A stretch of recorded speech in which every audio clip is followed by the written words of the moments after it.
Hello everyone and welcome back to some more The Great Ace Attorney Adventures. Wait, yes, that. Hey Curb, welcome!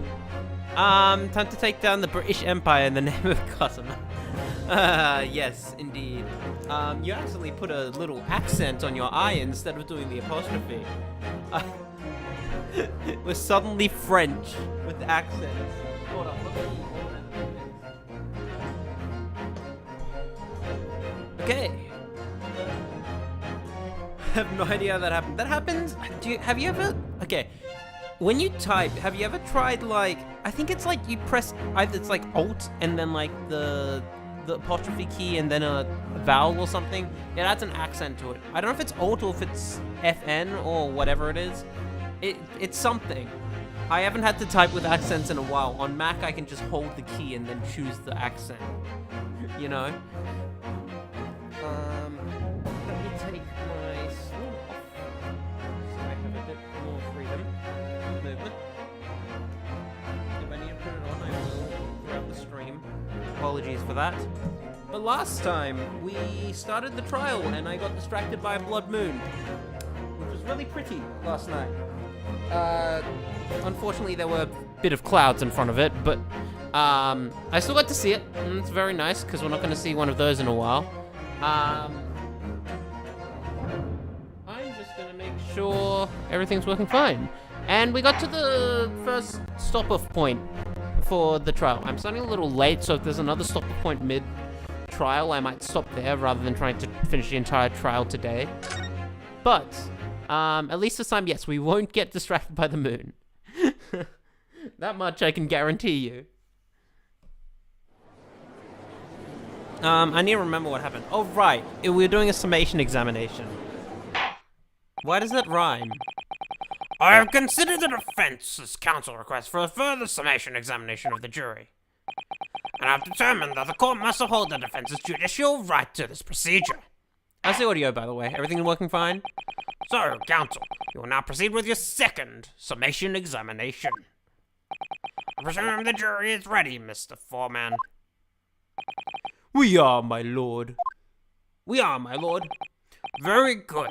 In that case, I must ask each of you now to state clearly and concisely for the court the grounds on which you find the defendant guilty of this crime.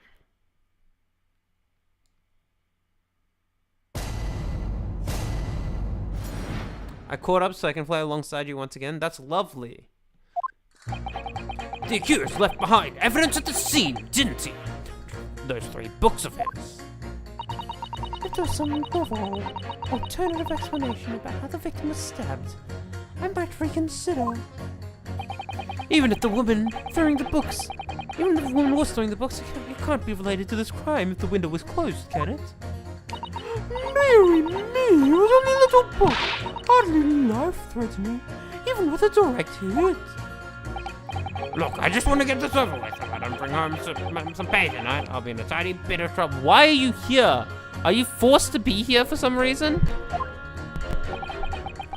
Come to think of it, with a fire at home a while ago gave me the sneezes. Yes, considerably more tangible arguments for all members of the jury this time around, it seems. Except for that old fuck on the right.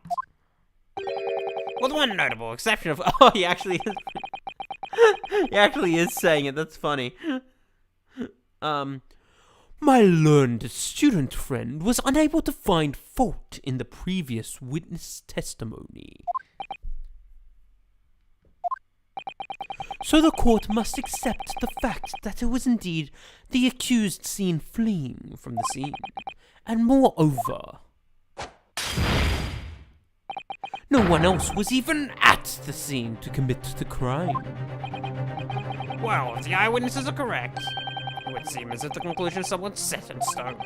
I fail to see how it can be argued any other way. That means, I'm afraid, that during the summation examination, it's essential that you establish some sort of other tangible explanation for the fact. But how? What would even constitute a tangible explanation here? Isn't it obvious? Who stabbed the woman and how? Those 2 details are all you need to provide. Simply give us a name and a method by which the attack was conducted. There I was thinking this might be hard. But Mr. Naruhodo, you have to do it. Otherwise, this really will be where the trial ends. No pressure then. That's quite enough preamble. Proceed with the summation examination, please. I presume you are prepared, counsel. Yes, my lord. Alright, Ryunosuke, focus your mind now. Bam, bam, bam! Clearly, the key to the summation examination is going to be juror number 4, the maid. Or should I say, Miss Garadep. Mrs. Garadep. We have a book that disappeared from the Garadep's house on the evening of the incident, and the 4th book found in the victim's hand. There must be a way to link the two. Yes, that's what we have to find. Using every technique I've learned in my short career so far. Whatever it takes. Don't forget to keep an eye on Mrs. Garadep and how she reacts to things other people say. Okay, thanks for telling me how I'm supposed to go around about this.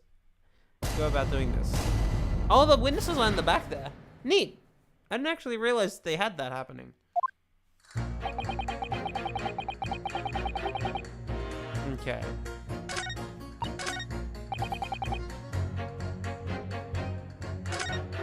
I think I'm gonna have to press this one. Hold it! Whether the window was closed or not. But what about the possibility the window was open? What about it? I mean, there's just no way it could have been. How can you be so sure? The prosecutor fellow over there said it earlier, didn't he? Winters in London's no joke. You don't want to invite that sort of cold indoors. So no, that window wasn't open. Us London is like sitting by the fire and staying warm. But you couldn't categorically state that the window wasn't open, could you? It just wasn't. They wouldn't have opened it. Then what's the point of even having windows, huh? Counsel, you will kindly refrain from childish bickering. Sorry. Somehow I need to show there's an undeniable possibility that the window was open. Because the young man isn't going to budge otherwise.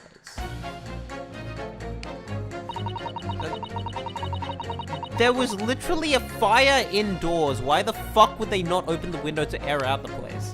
Unless that spreads the fire. Because I know oxygen does spread fire, but like...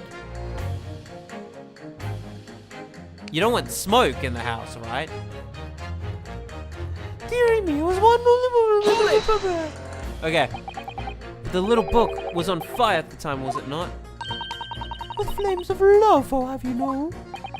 There's really no such thing as a loving incendiary bomb. I love how, like, they don't feel individual. Like, you can see when she does that little animation, they go on the right dodges. That's such a nice little detail. I like it. Well, he brought it upon himself. It's playing with fire to betray a fire in love.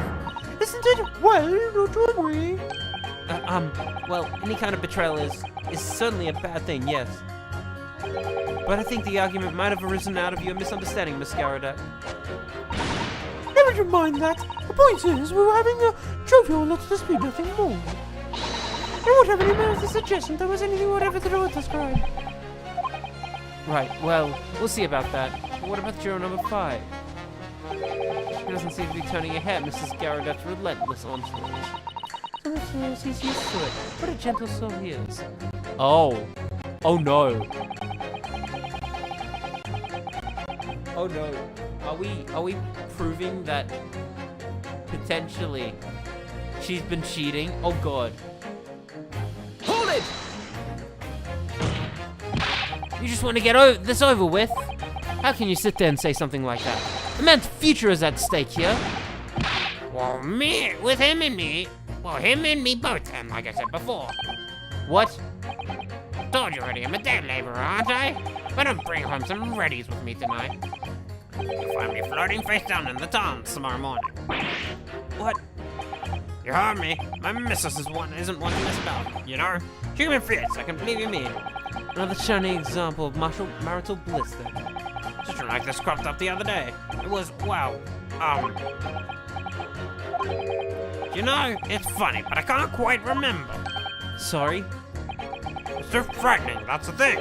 Must have blocked it out. Helpful. None of this beast will ever be dragged into the Thames by a squall. Don't even go there, Miss Susato. There must be some way to jog his memory about this. say about this one? Does that have anything to do with your decision about the defendant's culpability in this case? Sorry, what's that? You have to speak up, lad. Could you tell us more about that fire? It was last winter. My grandchildren baked me a lovely cake on my birthday. It had 75 candles on top of it. What a sight to behold it was. You put candles on a cake? Was it some kind of devil worship? Of course not, it was an angel. That's so funny. What do you mean, what? So I'm about to It seems that's a common custom here in Great Britain, Mr. Naruto. Anyway, I busted all my puff to blow them out. Only I must have blown wrong somehow. Flames didn't go out, but the candles went flying all over the room. The furniture caught everything and went up. The whole place was filled with smoke. Oh, jeez. Definitely sounds like devil worship to me. And by the sneezes, I presume you mean a cold, but how did you catch a cold from a fire? What a fiasco was grandchildren bless them threw water at me as they tried to push out the flame. Then, the whole room filled up with smoke, of course. We had to open the windows to clear it. Yeah, that's what I'm talking about. The windows. The biting window and washed over like the devil dancing my grave with it. So each of our birthdays is actually us being satanic. Who knew? Oh no.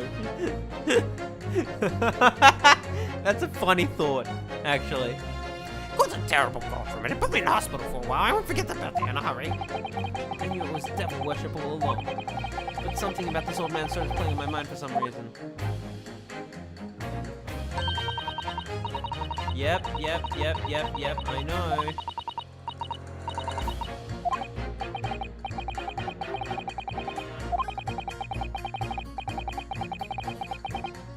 So I'm curious if this is gonna work.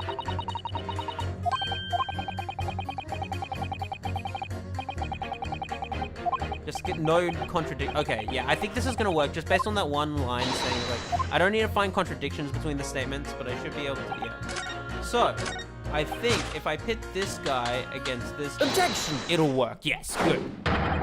These two jurors' statements clearly contradict one another. No, how exactly, counsel? No more at me again. I told you it wasn't me. What's that you say? Put a sock in it! Speak up, lad, speak up!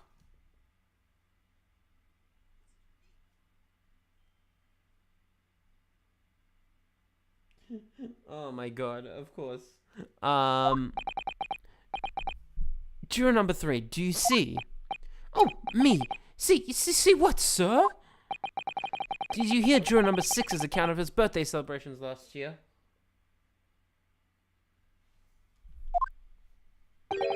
It seems, despite being a Londoner, he once opened his windows in the middle of winter. Well, yes, of course, but because of the murdering, I mean, obviously, the room was filled with smoke from a fire, then you'd be mad not to open the... I don't know why this had to be pointed out like this. Like, this is the most obvious fucking thing. Use common sense, dude. Oh! Exactly.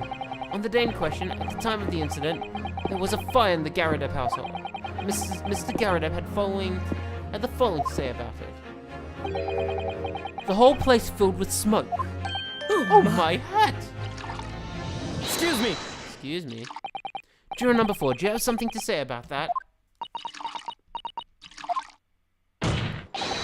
Mrs. Garadeb! Oh, dearie me! What is the meaning of this? How do you imply that body who I really am? It's imperative that you confirm something for the court. So please, it's time to drop the pretense now. Ooh, what is it? When the fire started in your house that day, did you or your husband open the window? Oh, I beg your pardon? What are you insinuating? The room would have been thick with smoke after the carpet and bookcase caught fire as they did. In a situation like that, it's inconceivable that you wouldn't have opened the window. What have we done? All right then. Yes, you're right. My husband was frantically trying to open the window, which can't have been easy since I continued to give him a justly deserved book battering. Even though your house was on fire, Oh, you never stop throwing until the anger subsides. It'll be terribly bad for the nerves to do otherwise. That rhymed. Of course, I should have realized. That's a significant step forward, Mr. Naruhodo. You've managed to establish that the window was open. We simply must have that added to Mrs. Garrodub's formal statement.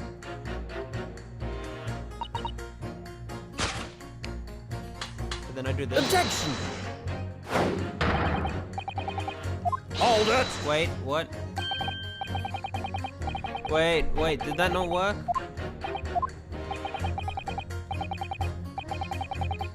Okay, I guess that didn't work. Maybe I went a bit too fast on my I kind of jumped at that opportunity. I'm like, wait, they haven't changed anything, so I need to wait. So I'm worried. Then you can decide whether contradictions real are if there are any. Okay, wait, in that case.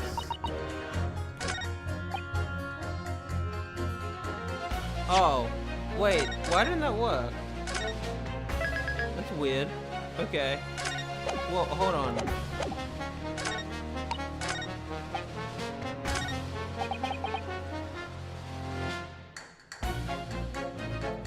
When the chill gets you, you see. Hold it! I'm curious. The fourth book found at the scene of the crime shows very obvious signs of fire damage. And the title of the book is The Lion's Pride. The same title, in fact, as the book that Mr. Garrodub told us that he had been reading. Oh, well, I really couldn't say. Oh, she's drinking fast. On the day in question, did you or did you not throw at your husband a copy of The Lion's Pride that he'd been reading? I did. It was the first thing I could lay my hands on. I got it straight at him. Now you come to mention it, yes. I was rather enjoying reading it, you're right. Why did you not reveal this information to the court from the outset? Because I couldn't, you insolent little man. I didn't remember. I told you that you pick up for whatever you laid your hands on, why didn't you know? I really don't. I barely noticed I was throwing a book. What was the title of it? Excuse me! There you go. What is it, juror number 5? You know something? I've remembered what it was. That memory blocked out. Ah, It was listening to what this granny was saying. Brought it all flooding back. I'm going to run you, tricky little devil. I'm Mrs. Garrodub, the maid. I'll have you know. the man doesn't even flinch. Please tell me that's not because he's so used to being hit all the time. It was about 2 weeks ago now. I just got back home after work. Put my hand in my pocket for the wages I just earned that day, and I nearly died. There was a hole. Every last money had dropped out. Oh dear, what a disaster. You haven't heard the half of it, boy. Oh. The wife was cutting up some chicken at the time. Okay, I see. Hold up. Alright. I could hardly get the words out. But honestly, I've lost a day's wages. Next thing I knew, the blade was whistling past my ear, stuck into the wall next to me. It did. About an inch deep. No words, just terror. Could smell danger. That god-awful stench of the dark. I was sure I was going to end up face down in the muddy banks at night, I tell you. Now, that's a real disaster, isn't it? I'll never use the word lightly again. Anyway, the point I'm trying to make is this. When women lose their rag, they'll throw anything at you. Knives, hatchets, hammers, you name it. Naruto, you mustn't think that old woman is so short-tempered and unrefined. No, I wasn't thinking that. Well, that's what objects people as well. It's all uncivilized. At least attack with honor, using a bow with a life. Well, it's a Sato takedown. What? Attack? Who are you going to attack? Never mind. Anyway, this man's words could be rather significant, I think. Alright, we'll come back to the bow and arrow thing later, if I dare.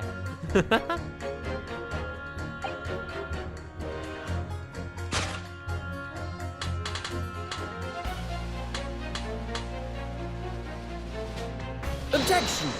I fucking hate this. Hold it!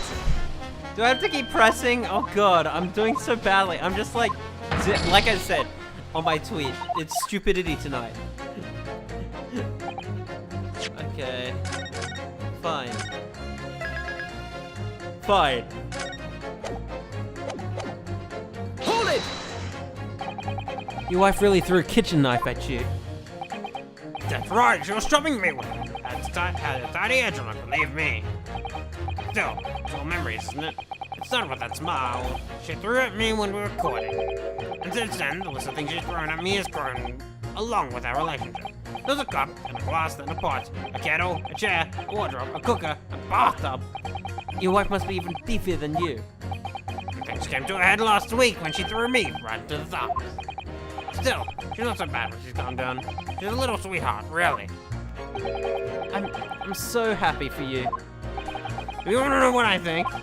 I think this whole idea of ladies first that we're so obsessed with in this country was ordered by some clever lads who've been tossed in the dumps too many times by their wives.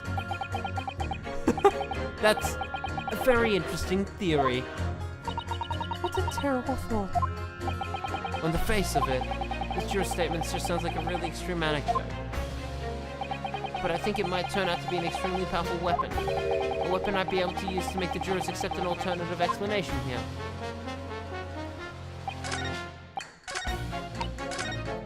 I think I'm convincing these...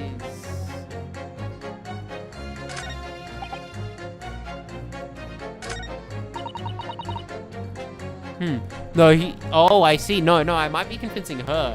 They did say alternative explanation. Objection! Oh, that actually exactly what it is. They really just fucking gave us the answer there, huh? These two statements clearly have a deeply significant connection. I love in this series, you can tell when you're right when the music just cuts out. It's a great way to add impact, I think. I know, normally you'd think when you're right, you want the music to come in and it instantly, but I know, it just feels right, taking the music away for stuff like this. To me, at least. I mean, I'm used to the series doing this, but you know. Good grief, at least you mean they don't contradict each other? Explain, counsel, at once! Juror number 2, do you think perhaps that this could be one such novel alternative? Oh my, whatever you mean? An alternative explanation as to how the victim was stabbed in the back. What are you talking about? We've demonstrated that the fourth book, The Lion's Pride, was found at the scene of the crime. Originated in Mr. Garradeb's room on the top floor of this house. Therefore, it's equally possible that some other object besides the book could have found its way from the Garradeb household to the street below. What's that now? After all, Mrs. Garradeb could have thrown any number of different objects at her husband. Isn't that right, juror number 4? What are you insinuating, you know? You little beanball!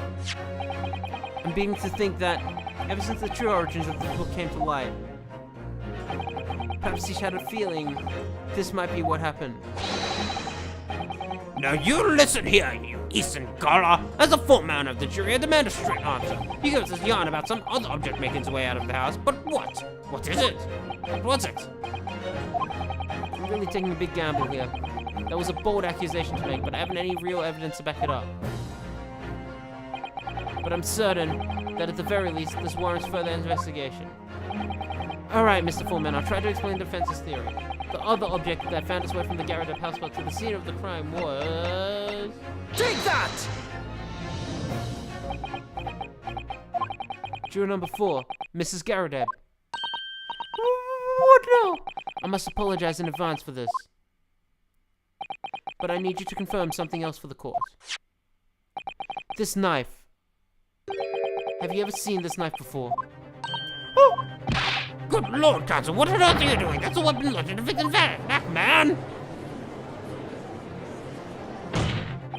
My lord, remember that when the victim was attacked Mr. and Mrs. Garradeb were in the throes of an argument. Mrs. Garradeb was hurling anything she could at her husband and had been backed up against a window that had been opened to clear the smoke, through which a book sailed to land at the crime scene. You can't seriously believe that the book was found in the victim's grasp. Are you saying that it flew out of the window and across the street to land neatly in her hand? Even my missus isn't gonna aim like that. Yes, I admit. And there are many details we don't yet understand, but that's the point. That's precisely why. We must not allow this trial to end, not right now.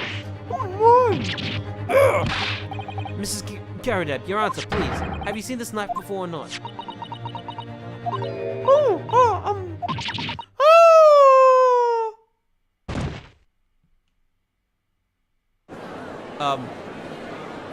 That's not an answer. My lord, I wish to reach my decision. My word, after all. Thank you, madam. Yes, I agree. I certainly just didn't see this coming, but I just don't think it would be right for this trial to come to an end with so many unanswered questions. Mr. Foreman. Wow. I'd have to agree. Not that I think the granny didn't mind. Yes, you know what? I'm not quite happy about this at the moment either. All together now, ladies and gents.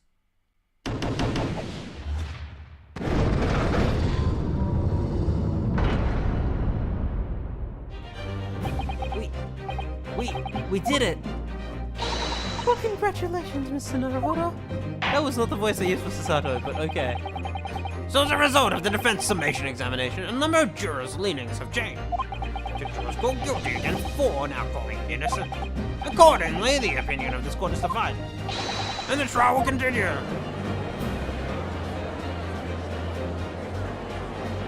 Well, that's fascinating. Is this gonna end up being an accident again? Again? Now then, Lord Von Zix, how does the prosecution wish to proceed?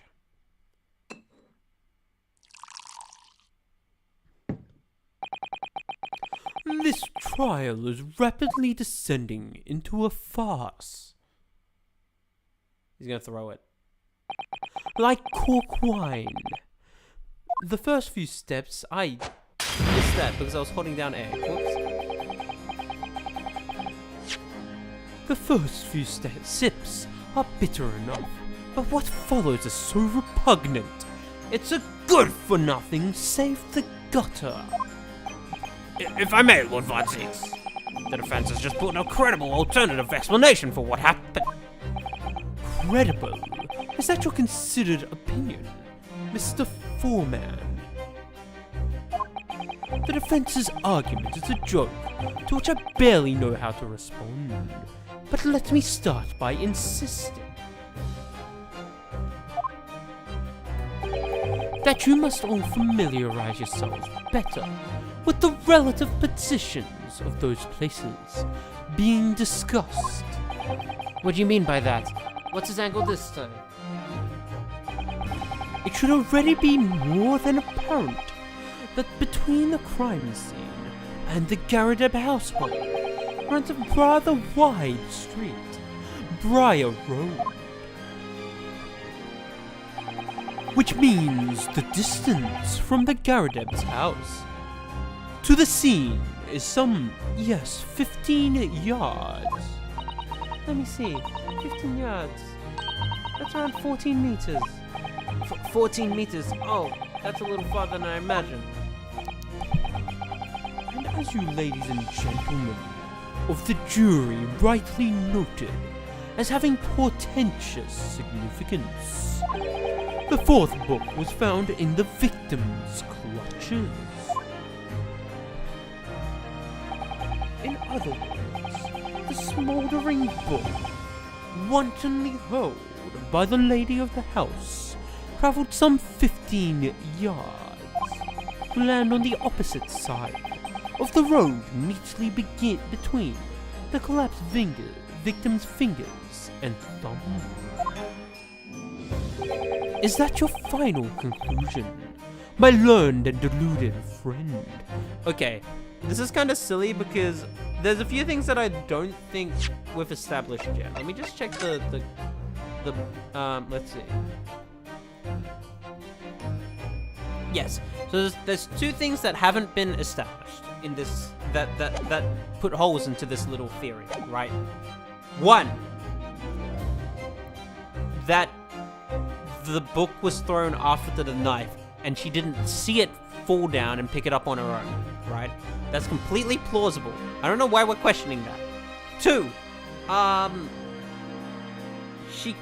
we don't know how long it took for her to fall unconscious after being stabbed with the knife. It's entirely possible that she went to pick up the book, and on her way back across the road, she picked up the knife. And, sorry, she didn't pick up the knife. She got hit by the knife. And then she walked a few paces before collapsing. We don't know that. None of that's been established. I'm finding this case kind of silly, actually. Especially from the prosecution's side, because it feels like, I don't know, I would say out of every case in this game, this case has been like, oh, well, here's a plausible, like, I don't know, it feels like they're kind of ignoring really obvious things to, like, give us a hard time for some reason. Like, of course you're going to fucking open the window when there's a fire in the house. Why did we have to prove that? Why did we have to go through the whole fucking summation examination to prove that? Like, use common sense. Oh my god. This is probably the worst it's been out of any Ace Attorney game, I think.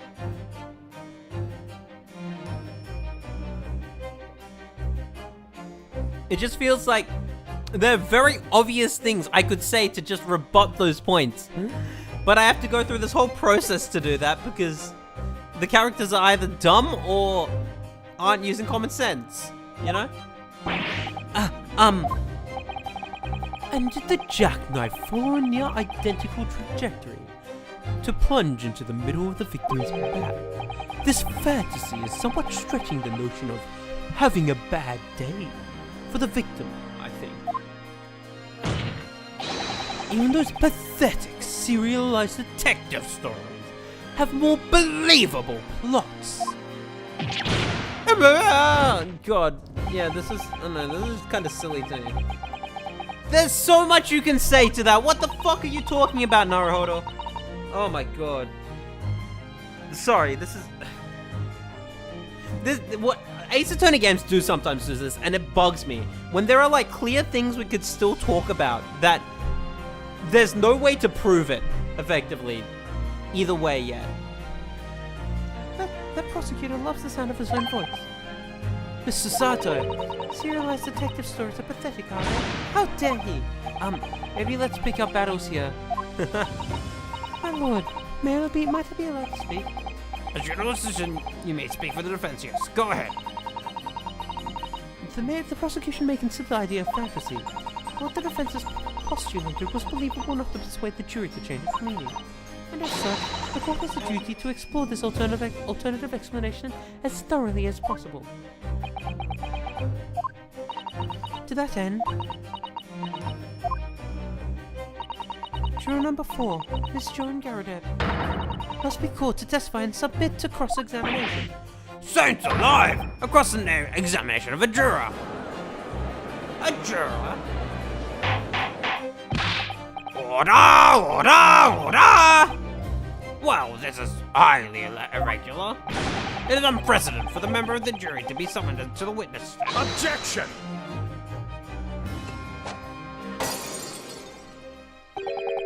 And unnecessary. Lord Von Zeeks? There are already witnesses in the stand whose testimony the defense may further cross-examine.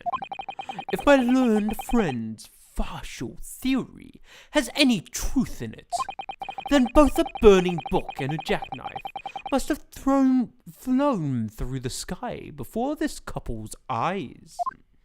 And we must assume that they would be able to testify accordingly. What say you, witnesses?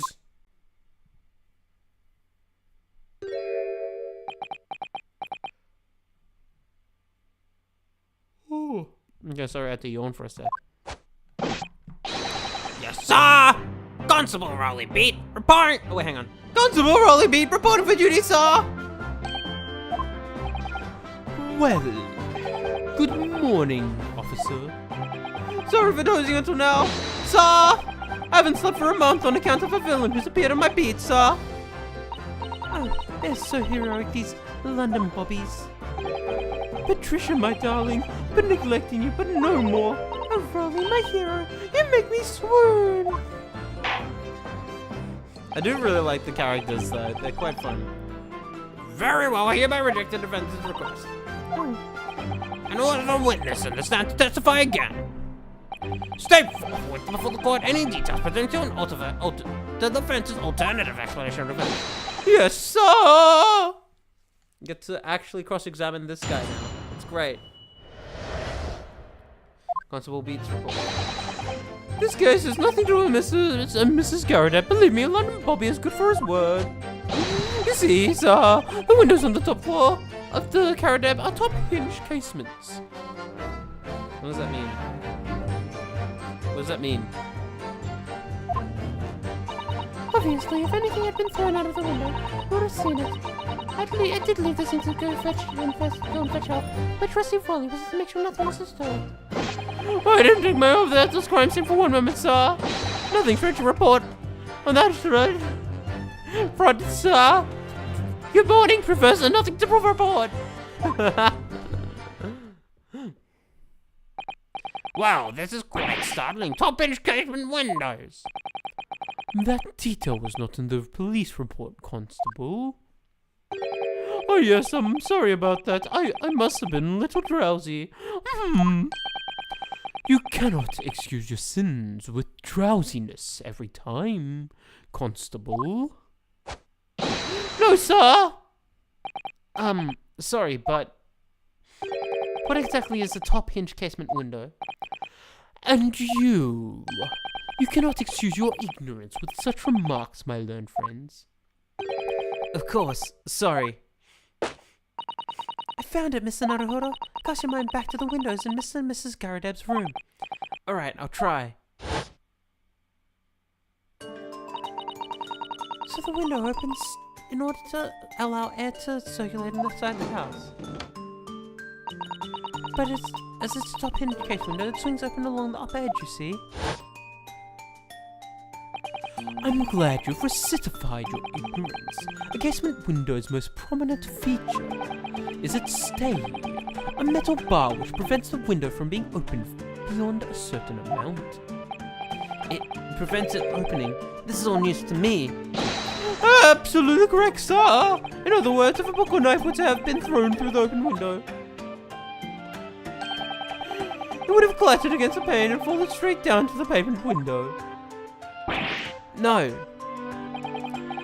You see the problem then? Good, your education in windows is complete. There was never any possibility of either the book or the knife traveling 15 yards over the road. That is, unless the window pane had been shattered, something we've discounted already. I want to throw a bucket of water at Patricia. Why? See? Oh, hold up, I'm yawning. Do you see that, Rolly? That young Japanese man just collapsed in agony. I don't like her. I think the couple's funny.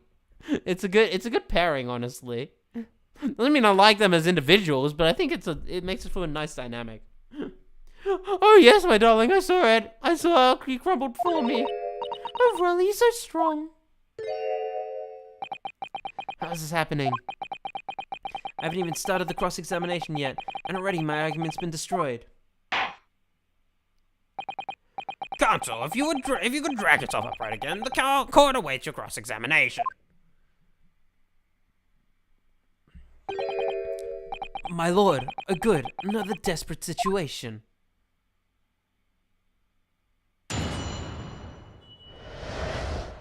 Constable Beats report. This guy's another. Okay, here we go.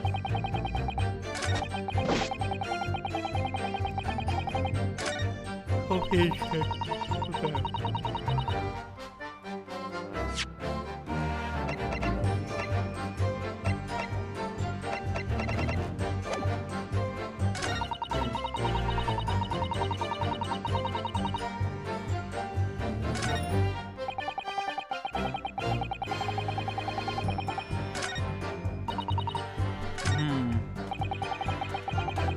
I'm thinking the way we're gonna have to attack this is going to be talking about this statement about how he possibly dozed off while he was watching, actually.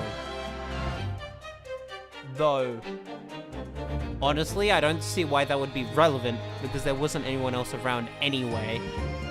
Unless someone snuck by while he was asleep for whatever reason, you know? Hold it! Nothing to report, sir. Have you been playing Fire Emblem Three Houses recently? No, sir. Okay, just a coincidence then. That's correct, sir. And my eyes are wide open. The entire time, never look away for the second. No one else approached the scene. Nothing was removed from it. This was in the Yazana, sir. Really? That seems a little strange. Beg your pardon, sir. Strange, sir. This was rather regular to me.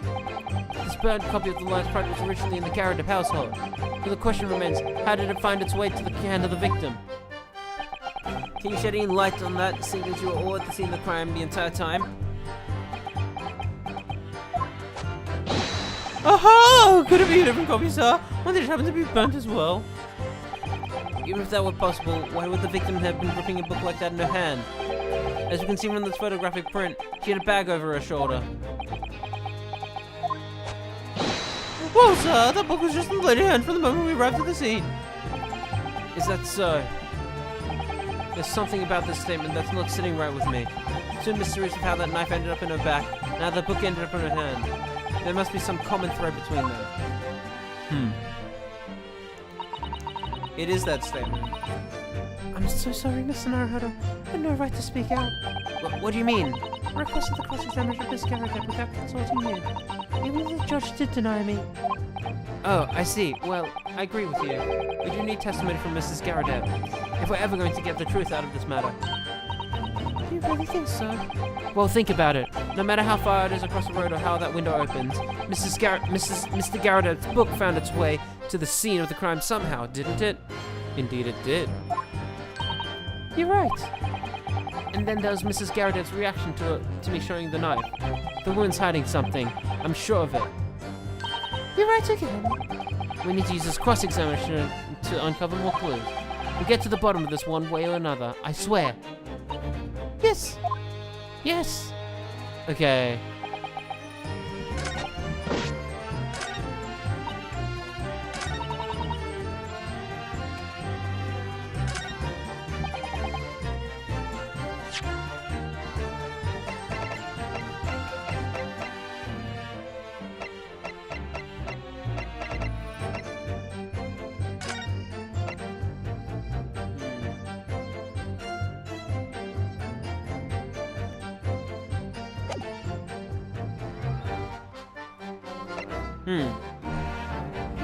See, this is an interesting testimony in this instance because I'm starting to think two witnesses who are hopelessly in love might perhaps be hiding something to cover for the other. Interesting. I honestly don't think these two are lying in any way. Like, I don't think they have any reason to lie. They just don't know what we want to know, so we have to figure out where the inconsistency is there. Hold it! Yes. You said that you went to a nearby police box to fetch another officer. Is that right? That's right. Yes. I'd have been on rolling speed. Wouldn't know exactly where I was going, of course. Don't feel bad, my love. Don't feel bad, my love. You can't be expected to know the location of every police box on my and ever be. Several told me the way. Honey, I sort of got a little lost in the way. Patricia, my darling, that's why I love you. Your sense of direction is bewitching to me. Oh, Pat. Oh, Riley. Please. So I suppose I was gone for about 15 minutes. And like I said, my brother was at the scene the whole time, make sure nothing was disturbed. I was off duty at the time, of course, but a true Bobby is never off duty, sir! Okay.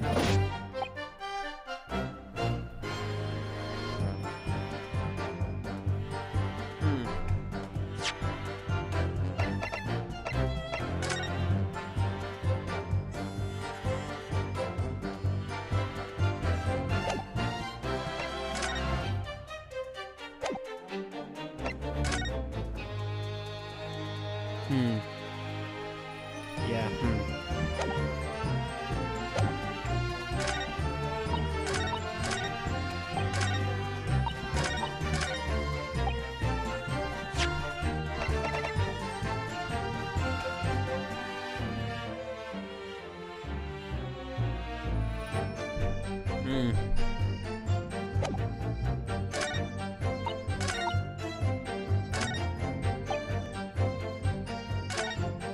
I'm gonna press more segments and see how we go. If there's nothing coming out of any of the other segments, we'll see how things go. But according to my notes here, the sun had gone down already as it was dark. Oh, but Rolly and I were strolling along gazing at the night sky looking for our lucky star. Sorry? Oh, here it is. The star that will guide us to eternal happiness. Can I guide you to answer the question? If a flaming book had cut across the sky in front of us, it would have hang on. It would have lit up like a light shooting star! And if I'd seen a shooting star, I would have made a wish upon it. Let Rolly be an inspector, I would have said 3 times at least. Of course! What with the smoke and all, everything? Couldn't actually see any stars. In short, are you trying to say that neither a book nor a knife crossed the sky before you? Yes, sir, that's correct, sir. As sure the night sky of London is starless, sir. It certainly seems like they're telling the truth. And then we saw the poor woman fall to the ground. We stared at the right helper. Okay, maybe not. Okay. Hold it! Oh, I might just need to figure out what to present. How can you say that for certain? A very good question, sir. And the answer is this. It is the noble founding principle of the fourth written on it. Showed us that before, didn't he? Did he? I can't say I remember. He did. To patrol the streets of London and uphold the peace of the town. Peace of the common man. It's what the job's all about. And that's why I can stand here today beside my long-suffering wife and tell you Bobby's good for his word. While rubbing my tired eyes, admittedly. Sir! Oh, Raleigh, you're so manly. Oh, of course I am, my darling Patricia. Oh, Pat. Oh, Raleigh. No, none of this is what I meant. I mean, I can say for certain that this case has nothing to do with Mr. and Mrs. Garrett. Oh, I see, sir. You should have said so earlier, sir. Yes, well, so could you answer the question? That was a waste of time then. Absolutely, sir. I will answer to the full of my ability, sir. The surprising reason why Mr. Okay. Before we get into that, sir, just one thing. Yes? I'd very much like you and all your countrymen to understand the great British Institute of Scotland Yard. So I hope you'll take back some tales of us London bobbies and how we uphold our guiding principles. Oh, actually, this is what I was supposed to do. I wasn't planning on going back just yet. I've only just arrived here. To that end, sir, I'd be happy to lend you my warrant card for your parasol, but must warn you would be able to get through without shedding a few tears. Thank you. I'll try. There we go. That's what I needed. Okay. I wasn't quite sure which statement to press. Okay, now let's take a read of that. Policemen will always strive to preserve the peace within his allotted beat. A patrolling officer is expected to walk 20 miles around his beat every day for the furtherance of the community. Any crimes will fall under the jurisdiction of the beat in which they are discovered. When a crime is discovered on his beat, a policeman must assist with initial investigations and help detectives.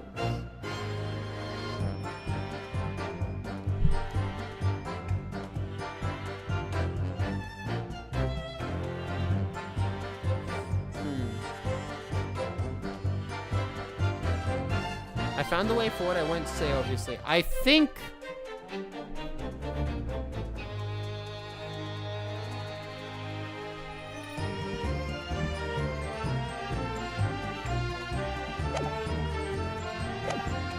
I do think I have to present that, but I'll press the last statement. By which you mean they don't open fully, is that correct? Yes, sir! They're just there to allow a bit of air through the house, you see, so they're restricted to how much they open. And therefore, anything thrown out of the window from the inside room would simply strike the pane and fall to the street directly below. For clarity, allow me to mark on the map. Here is the location where objects would have fallen. Yes. Directly opposite the scene of the crime, on the other side of the rather wide road. Would have been so hard to somebody who should have mentioned this top casement thing before. Well, I have another question for you, Constable. What would that be, sir? How'd you even know? Why would you have any idea what sort of window Mr. Garrodeb's house was furnished with? Oh, well, sir, that's very simple. You see, I helped with the investigation yesterday. Excuse me! Here it is. Here it is. Do you have something to add, Mrs. Beat? Sorry. You look, well, delighted. Is there some particular reason for that? Oh, I was just remembering. That's all. We really were so lucky. Lucky? What do you mean? Well, of course I feel terrible for the poor woman who was attacked. Don't misunderstand me, please. But we're just so lucky it didn't happen with Rolly Speed. We're so close, you see. Oh, I hadn't realized. But yes, that's street, right road. It's the boundary between Rolly's Beat and the next one. Isn't that right, my love?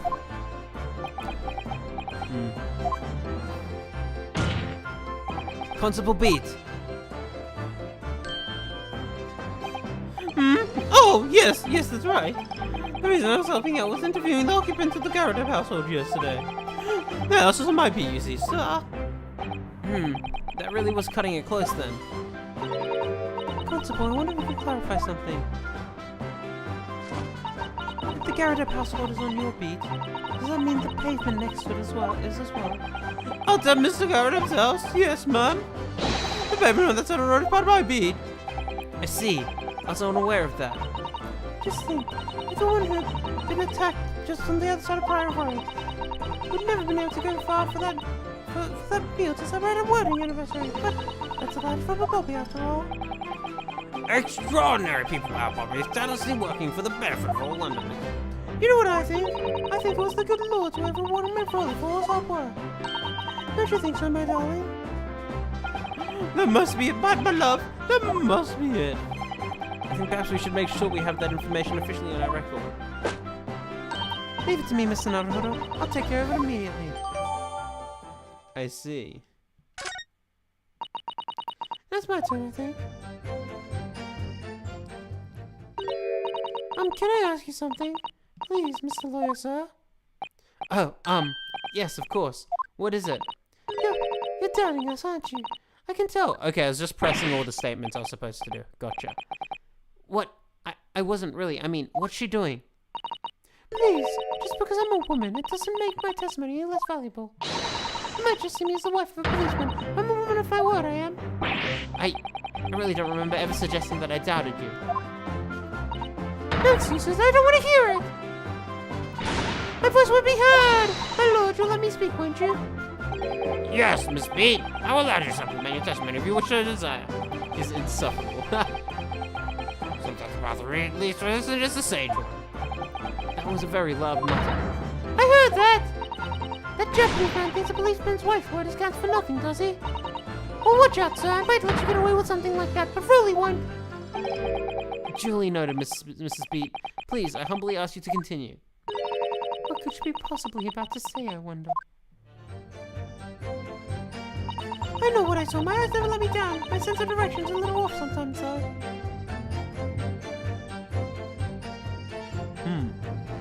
Hold it! Mrs. Beat, nobody's questioned what you've told us. If she turns out to be the murderer, I'm going to scream. That's what I did. That evening, I saw it clearly. A little Eastern man with the whiskers and the funny curved back slinking away from the stain. I don't know what I did see as well. Ooh. I didn't see any flaming books or knives flying through the sky. Oh, very clear. You also mentioned something about having a poor sense of direction. Oh, yes, well, it's a little embarrassing, really. I'm always ending up at the wrong place when I made arrangements to leave property. Yet ever so close. I actually wonder if they potentially, not necessarily Rolly, but I wonder if she realized that it was on his beat initially, and so she actually moved the scene of the crime before he arrived. Excuse me! That's possible. Just so they could have their dinner. Constable Beat, is there a problem?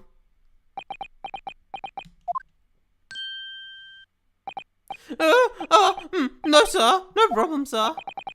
Did your wife's remark just now bring up something to mind, perhaps? Oh, well, in a way, sir. Yes, sir. I was just remembering the same thing happened that evening, is all. You mean, Mrs. Beat lost her way on the night of the incident? Well, you see, I sent her off to find a police box in the next beat over from mine. But she was gone a fair bit longer than I was expecting. I thought she'd be back inside 10 minutes, but my darling was gone a good 15. Oh, Raleigh, such a tease. There is no so long because of the bouquet, silly. The bouquet? Sorry, what bouquet are you talking about? Oh, it was a present for a wedding anniversary. Really so romantic. He stayed for her with his father. His father and sent pennies he found in the gutter while he was drowned. Yes, how romantic. I've forgotten all about it until just now. Had you, my darling? Oh, yes. But that was just between us. No talking about it to anyone else, darling. You have to promise. Really? Oh. What was that all about? Constable Beat looks very obviously troubled during that exchange. I'm afraid I can't ask for any useful insight, Mr. Naruhodo. But I'm quite sure of one thing. We have to ask Mrs. Beat about the bouquet. Okay. Mrs. Beat, the bouquet you just mentioned. I'd like you to add details about it in your testimony, please. Oh, really? Yes, I'd love to. I'm not quite sure I see where this is going. Hold it! I keep pressing. You mean you dropped the bouquet at the scene of the crime? Yes, that's right. I was so upset. I ran over and saw a woman with a knife in her back. I was shocked. I dropped the bouquet for all he gave me. It was in a dark spot with the street lights weren't flashing any lights, so I didn't notice at first. And then, you went to the police box to report it to the policeman whose beater was on. Yes! I came back to the scene together with the constable, see? That's when I spotted my bouquet again. The funny thing was, when I went to pick it up, there was nowhere near the victim's body at all. In case you need reminding, Mrs. Beat, the victim is not deceased. I'm guessing that's a translation quirk because she never said that she was deceased. But in terms of the victim's body, right? In Japanese, they probably would have said shitai. Shitai? Which is corpse. They probably, they probably could have used the word corpse here. Yeah, okay, that's just a small error in translation, I think. I was all flustered for a moment before I heard a voice, calling me from the other side of the road. Your husband, presumably. That's right, silly me, I'd gone over to the wrong side of the street. Although, I'm going to blame the bouquet this time. I can't think of how I got there, really can't. So the bouquet somehow moved from one side of Briar Road to the opposite. Curious indeed. Isn't it? But the worst of it is I forgot to pick up the bouquet again when we left the scene. That beautiful Roly bought me. With that change from the gutter he spent so long collecting. By bouquet, do you perhaps mean this solitary rose? Oh! Yes, that's it. That's a bouquet Roly bought me for my anniversary, with all bits of change found in the gutter. Maybe just call it a rose. Tell us, Lord Fontex, where did you come across this flower? According to the report by the police officer in charge of the crime scene investigation, it was found on the edge of the pavement, in front of the Garrett household. So the body was moved. Yeah, I see. Although it wasn't noticed until the morning as it lay where the street lamps cast no light. It was believed to be of no relevance to the case since it was found on the opposite side of the thoroughfare. Oh, thank you, sir. Could I have it back now, please? No, I think for good measure, this row should be added to court record as evidence. Oh. Okay, then I'm guessing Rolly must have moved the body. But it's a symbol of our love. I want it back under the throne. You hear me? I want it back. Good grief, rest assured that I'll deliver us and not forget, Mrs. Beat. Oh, I didn't mean to Yes. But if the attack has been troubling you all this time, I've soon to get think of what really happened here. So it's different dialogue said The fourth big that notebook during the big at the scene made sure that the grey someone else has been hiding something from us as well. I think I may already be armed with everything to strike a decisive blow. Yeah.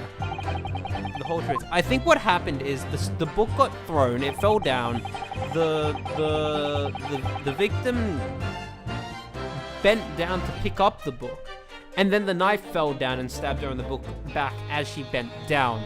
Then afterwards, this guy probably moved the body so it wasn't on his feet.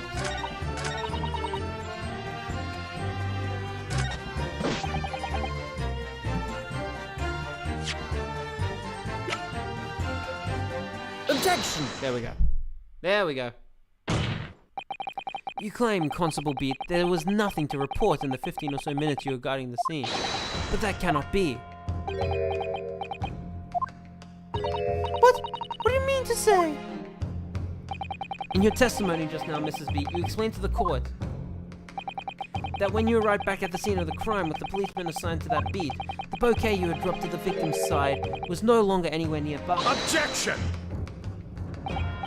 Yes, on the opposite side of Briar Road to where the victim was attacked. But considering the size of that meager bouquet, if a single sorry bloom can be so described,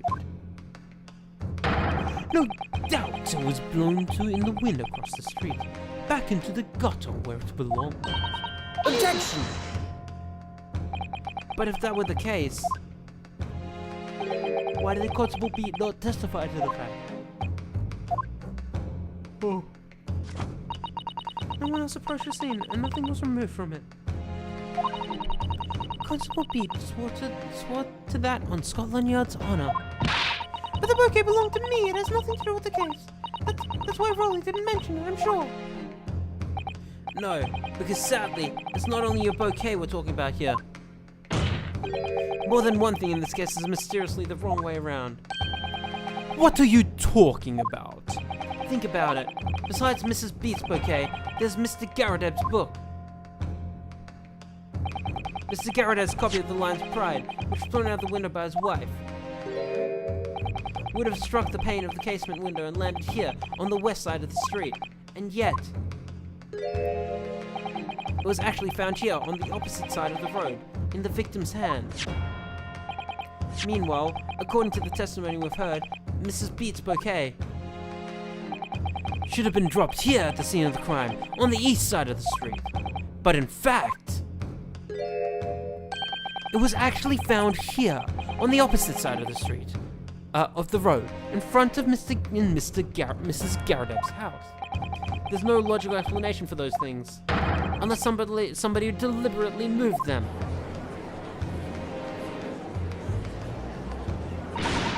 What are you trying to say? The way you're talking sounds like you think my Rowley's done something wrong. Don't you listen to all that scrawny lawyer says.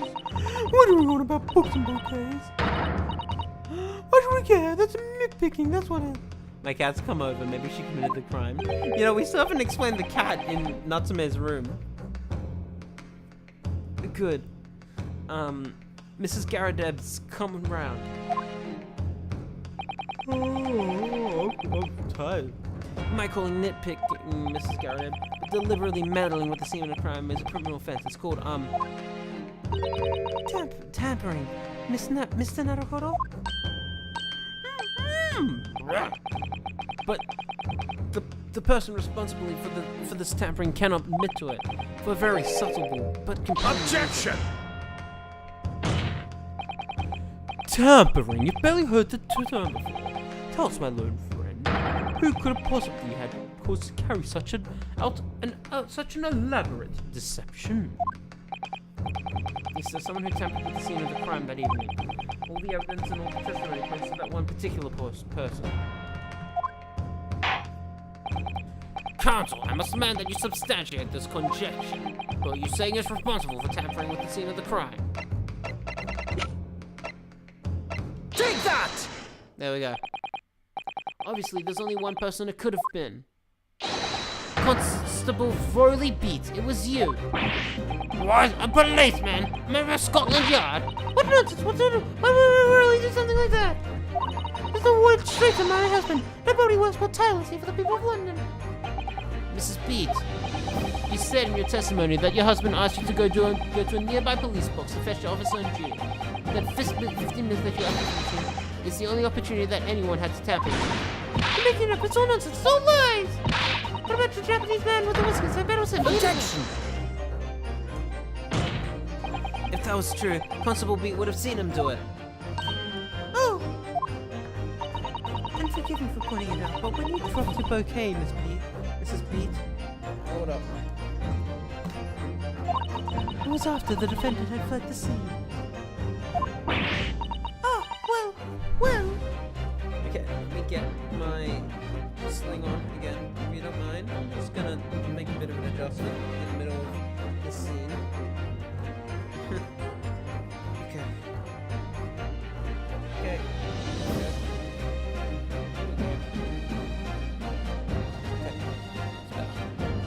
That's better.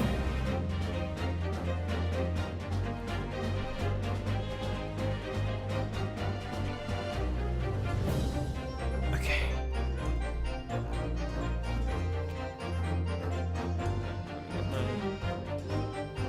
Back on. Well. Objection! First, you make accusations about the landlord and his wife, and now you incriminate a policeman as well. But your accusations lack one very important thing: a motive. You claim the crime scene was tampered with, but there's only one reason anyone would commit such a reckless crime: to hide something. That's right. He's right. My husband and I just happened to be there. That's all. So why would we have anything to hide? Doesn't make any sense. You've offered no motive for this alleged tampering, and until you do, your accusations are it's nothing but empty threats. But there is a motive. He wants to celebrate his anniversary with his wife. Is it not fucking obvious? Oh my god! You know what I mean? Just common sense, basic common sense, and it doesn't. Yeah. Constable Beat had a very good reason for wanting to tamper with the scene of the crime. That's the key to this entire affair. Mr. Naruhodo, have you managed to solve this mystery? Counsel, you've made a very serious accusation against one police officer. If you're mistaken, I'm sure I need not point out that your reputation as a lawyer will be irrevocably damaged. With that stock once again in mind, you will now explain to the court the motive for this alleged tampering. Yes, my lord.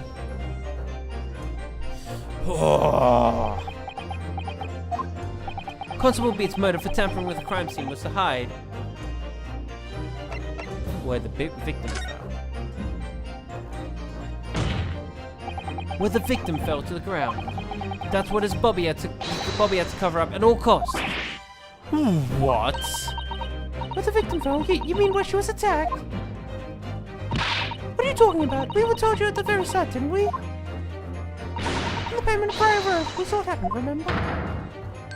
It was right here. If anyone didn't already know. That's only what everyone has been led to believe. But in fact, that isn't where the victim was stabbed at all. What? What?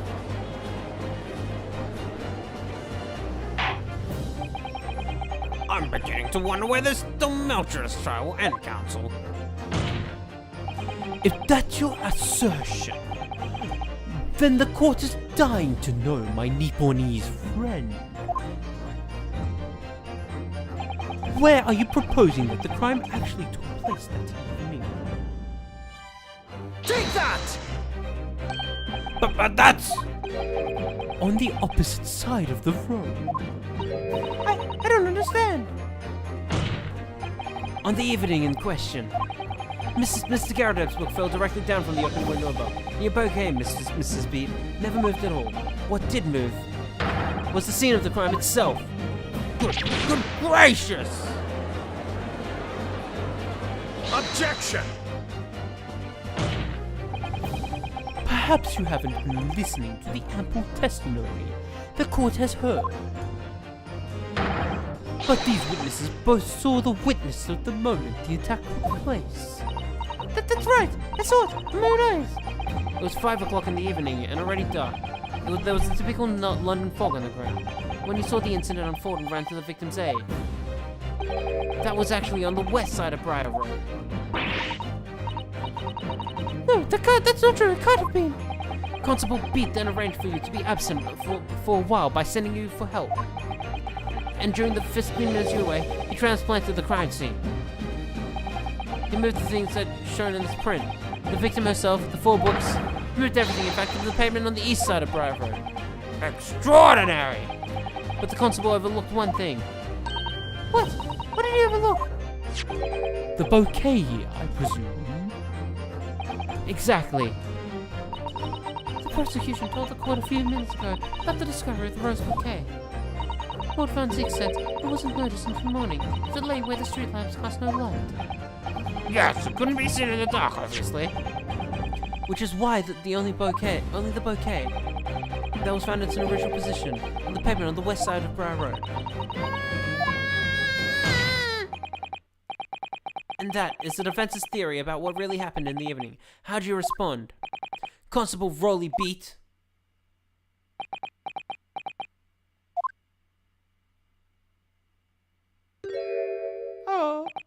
Well, I'm very sorry. I didn't mean to nod off again, but I haven't slept properly in a month. Did I miss anything important? Oh, Rolly. It isn't true, is it? What the lawyer said is all lies, isn't it? I know it is. But you're the most upstanding, righteous man I know. I had a dream, a terrible dream. All the things I did that night.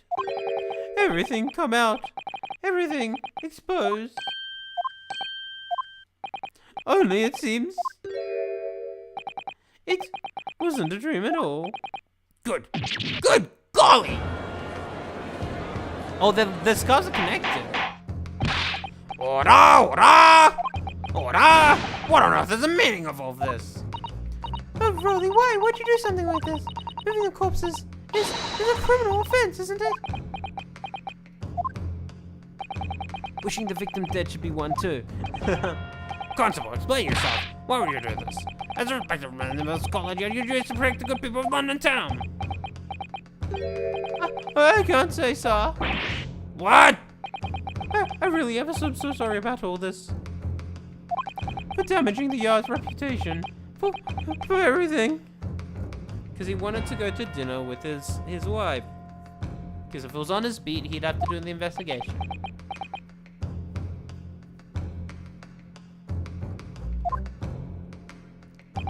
I have a possible explanation for why, on that particular evening, Constable Beat felt compelled to move the scene of the crime. I can think of one reason. What? How could you possibly know? My version uses Mars as well. Yeah, the localization wouldn't be different between America and Europe and Australia. You, a foreigner, presuming to understand the mind of a Scotland Yard policeman. And yet, Lord Van Ziek, it is this foreigner who has uncovered the startling truth of the matter this far. I believe it would be beneficial to the court to hear this extraordinary young lawyer's theory. I'm actually curious. I will look this up later, but I'm curious, like, what the usage of the word foreigner is. Like, how commonly it's been used. Because I know it's not very commonly used these days. But Counsel for the defense, if you please. yes, my lord. Now then, I think you should better show us some evidence. at once, my lord. England, Japan, it makes no difference where you come from. Human emotions are the same. And I think I have a fairly good idea as to the feeling behind this man's actions. Okay, the way the word rolls will be unthinkable actions. Take that! I realize that I'm a foreigner in this land. I have only just arrived in Japan. Which is why all this information about London's so-called bobbies is completely new to me. I've learnt that, though honourable, patrolling the beat is the most demanding work in the world, for example. keeping the peace, looking after the sitters on his beat is all kinds of ways. There's no doubt the young Bobby is charged with a great deal of to do each day, certainly. But for Constable Beat, the day in question was special. Special? How? On account of this bouquet, my lord. Yes, it was our very first wedding anniversary. Constable Beat had worked so hard to afford this simple gift for his wife, and was looking so forward to taking out for a celebratory meal. When he and Mrs. Beat stumbled upon a crime along Briar Road. When he saw that shadowy figure through the fog collapse on the pavement ahead of them, what must have gone through the man's mind? Was that, Naruhodo speaking? I don't know. I was looking forward to the wedding anniversary. Miss Beat puts up with love being married to a Bobby like me. I wanted to show my dear wife just how much I care. Oh.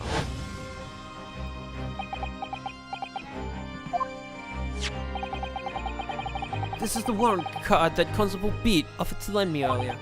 Inside, among the rules for patrolling a policeman, it says, when a crime is discovered on his beat, a policeman must assist with the initial investigations and help detectives. Aha!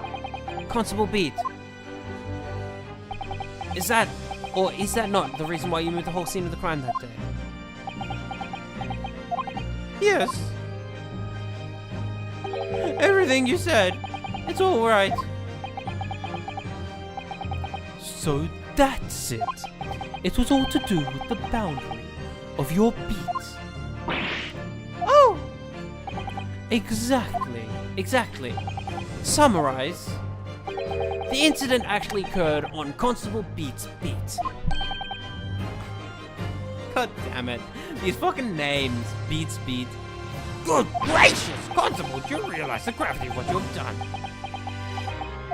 It was the first time since I became a copper that I'd ever cursed God. Stay close to me, Pat. The criminal could be worse still lurking somewhere. As we ran over to the scene, I had every intention of doing my duty as a police officer. We got to report to the station as quickly as possible. But then it dawned on me. I realized where we were, where the victim was lying, and what that meant for me. When a crime is discovered on a beat, a policeman must assist with the investigations and in the initial investigations and help detectives. Why here? Why did this have to happen here? Why tonight of all nights? Why?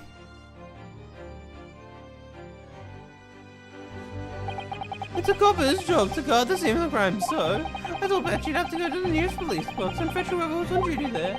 It was then, when I opened my mouth to speak, it just came out. I couldn't believe the words that were coming out of my own mouth. This is the B-Next mine, Pat. So you have to go to the release office that covers it, turn right along MISHAP Street, and then... Yeah.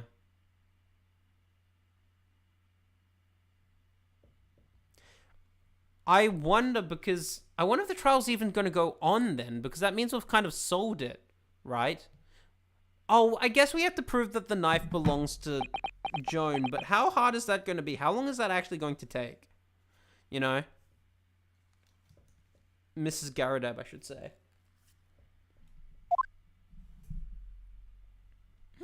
Aww.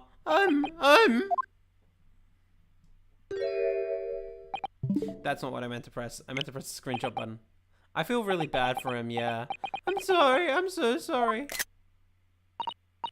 A constable. I just wanted that one night to take my Patricia out for dinner. Oh, really? Just that one night.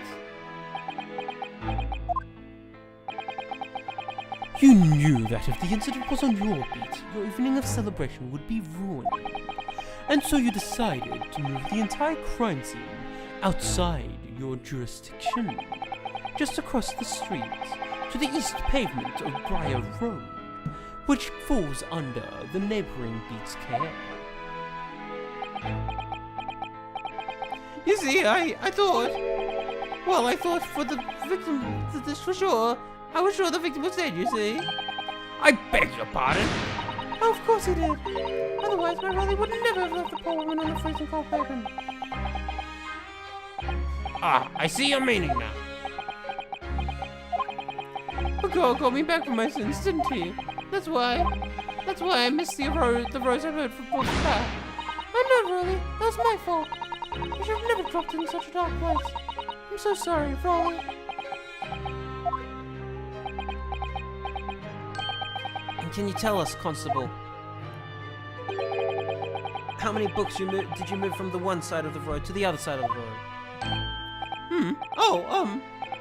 4 was, yes, sir. Definitely 4. 3 of them dropped by Mrs. Anatomy, and the 4th being the one that fell from the window upstairs in the Garrett household, of course. But what made you place the book in the victim's hand when all the others were scattered haphazardly around, I mean? Oh, well, sir, that's because that's how I found it. How you found it? What do you mean? When I first ran over to the scene, the victim was already holding the book. So, when I moved everything, I made sure it was still in her hand. You sure it's this book, The Lion's Pride, that the victim was holding? Oh, yes, sir. No doubt about it, sir. Interesting.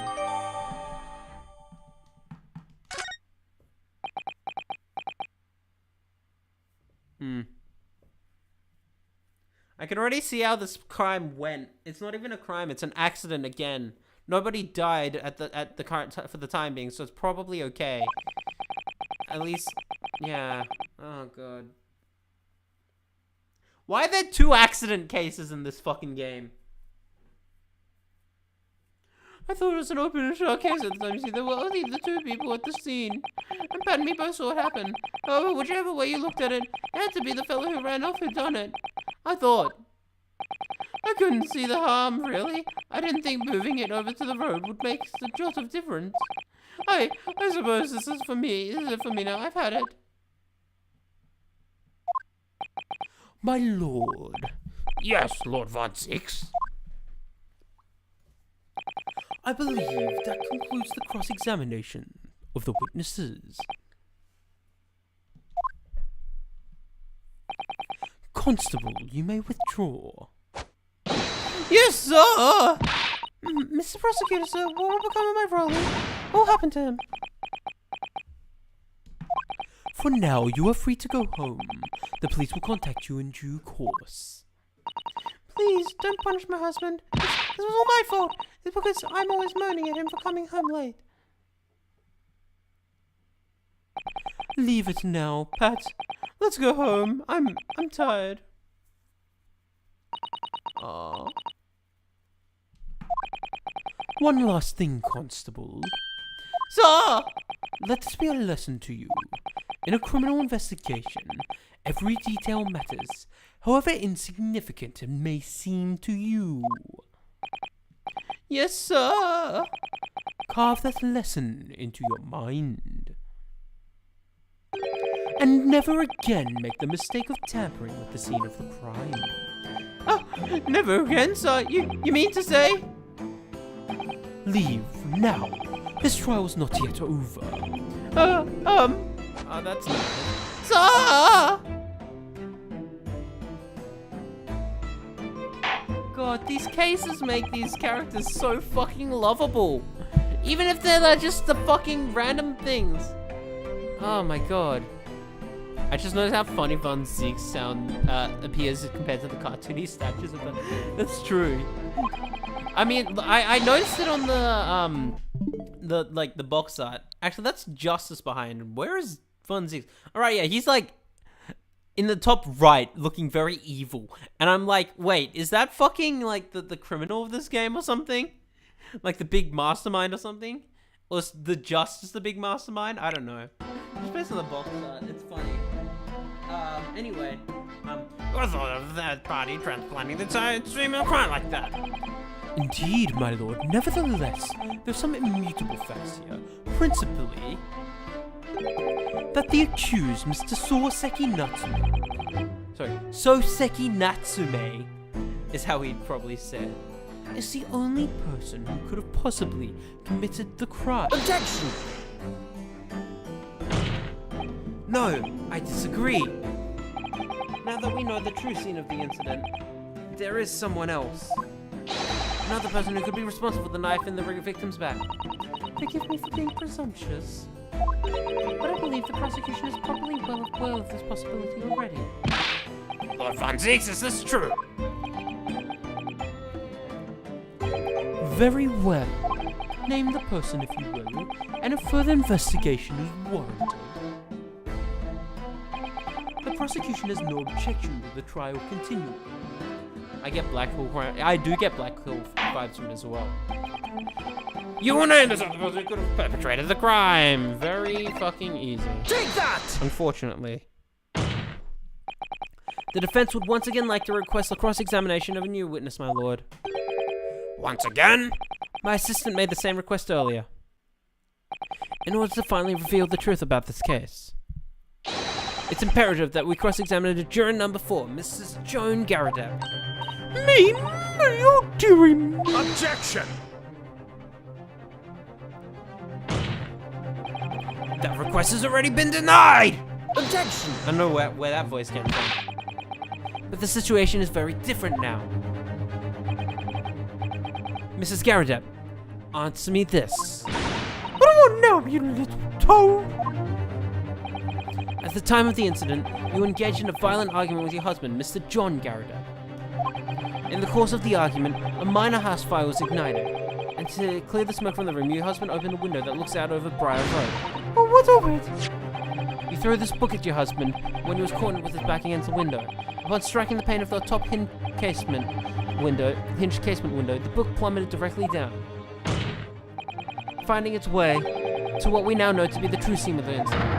Yes, and as I said, what of it? During the argument, you were beside yourself with rage. As such, you threw not just the books, but anything you could lay your hands on. So, let me ask you one more time, Mrs. Garadep. This knife, the one removed from the victim's back, have you really never laid eyes on it before? Oh!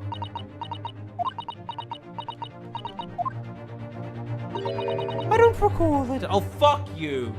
Oh my fucking god. Okay, this case really does feel like padding to me. I gotta say, there's a lot of padding here. It's like, oh, I wonder what could have happened. Oh, you know, it's like, it's so fucking obvious, guys. Just.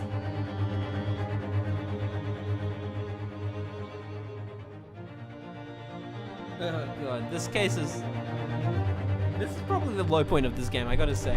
Like, I'm enjoying it, but I still think this is probably the lowest point of this game, where it's like, okay, it shouldn't be that hard to figure out. Seriously?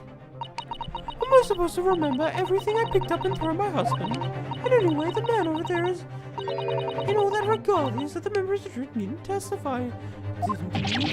Conveniently, yes. Objection! No, I have no recollection of saying that at all, juror number 4. Oh! Make no mistake, you jurors are not special in any way. You are not immune to the judicial processes.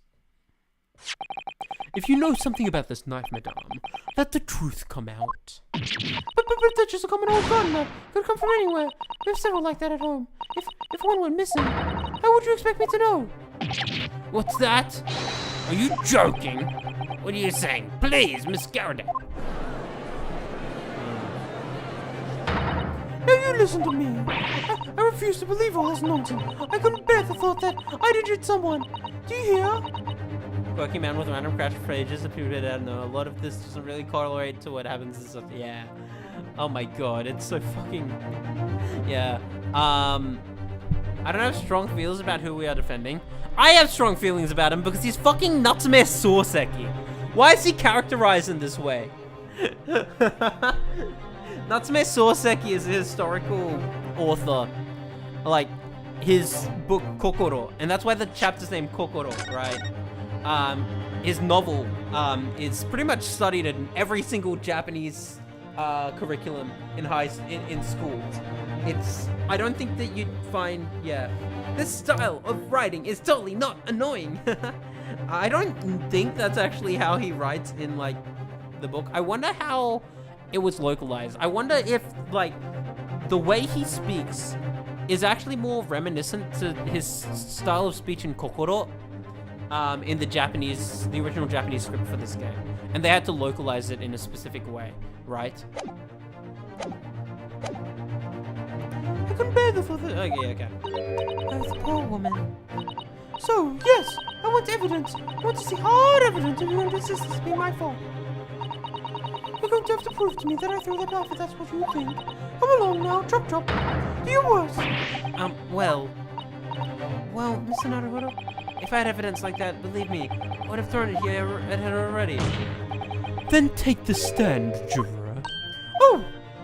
It's interesting that, yeah, I think I'm getting vibes from this guy that he's more interested in the truth than actually convicting his victims. Specifically for, what's his name? I'm fucking blanking on his name, holy shit. Von Zieks, that's right. The prosecution does not object to the defense's request to cross-examine this woman. Thank you, Lord Von Zieks. I'm going to have to testify. Juror number 4. As I'm sure you will appreciate, having observed it with your own eyes today, witness testimony can lead to the most extraordinary truths being unearthed, truths of which the witnesses themselves may not even be aware. Oh, dearie me. So I demand you for a full and unadulterated testimony, Mrs. Garrett, and mark my word, in this court of law today, we shall extract the truth. Do you concur, counsels? Certainly, my lord. Oh, that's what I'm hoping for, my lord. I like Von Zieks so much. He's so cool. This is such a strange feeling. For the first time since arriving in this country, it actually feels real.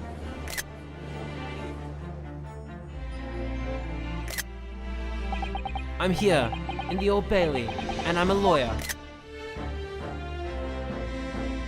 Don't you fucking to be continued me at this point. Oh, this music's so good, holy shit.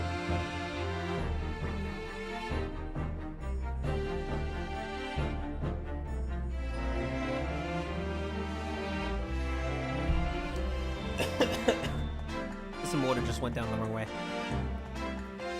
Okay. I think we're at the end of the trial, actually. I don't see how there could be some random twist that would change this. Witness, state your name and occupation. Yes, my name is Joan Gardner. And I'm a juror and such like. It sounds like even she doesn't know if she's a housewife or a maid or what anymore. The court has decided that your testimony is required in order to clarify matters in this case. Do you understand, madame? Yes, my lord. You will tell the court everything that took place in your household on the evening in question. Now, I'm pretty sure Natsume Soseki doesn't die after this, even though he's the Grim Reaper and all that. She's definitely the guilty one, calling it now. She's guilty, but it's not intentional.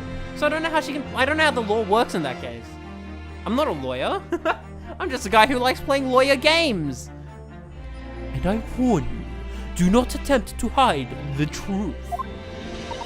Oh, dearie me. Turn up, Tony! Nothing to worry about now! Hello.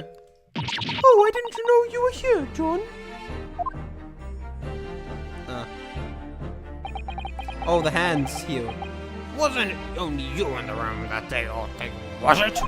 Rather think I ought to testify as well, don't you? Where did he come from? What about your knee, dear? Don't you worry about that, hardly notice it. I'm not the sort of chap to leave a comrade to face disciplinary action alone. Oh, John. I presume you are Mr. John Garrett. Yes, sir. Former second lieutenant of the 3rd Regiment on the 4th of Northumberland Fusiliers, sir. I don't know how to pronounce that. Seen my fair share of action and now living the quiet life as it were. The quiet life where you not engage in an incendiary battle with your spouse, the day in question. Oh, well, yes, quite. I believe this may represent a first in the proud history of the British court. calling a juror to the witness's stand is unprecedented. However, the court will hear your testimony now, juror number 4, and that of your husband. You will recount clearly and concisely. Wait, you'll recount clearly and concisely the events in your home at the time of the incident in question. Once. Alright, you mind if I just go quickly get some water? Because I think I need it. So I will come back in 1 sec.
Hello, I'm back. I have got back here. Get back here! Every time anyone says get back here, I just hear it in Ryan's voice. From that particular cutscene, and this is very specific. From that particular cutscene, I think it's either in, no, it's after Metalface leaves Colony 9 at the very start. Get back here! Or it's either that or at the top of Prison Island. I don't remember. It's scary how I somehow remember that. Yeah, I don't know why that particular line just stuck with me. There's also a mosquito around, and the problem with having a broken arm is I can't actually clap it and get rid of the mosquito. It's, not fun. Yes, on the day you wrote it, the wife and I did have a bit of a skirmish. Can't recall the reason now. Knocked the candlestick over and set fire to the carpet. Had it out, though, and got the window open.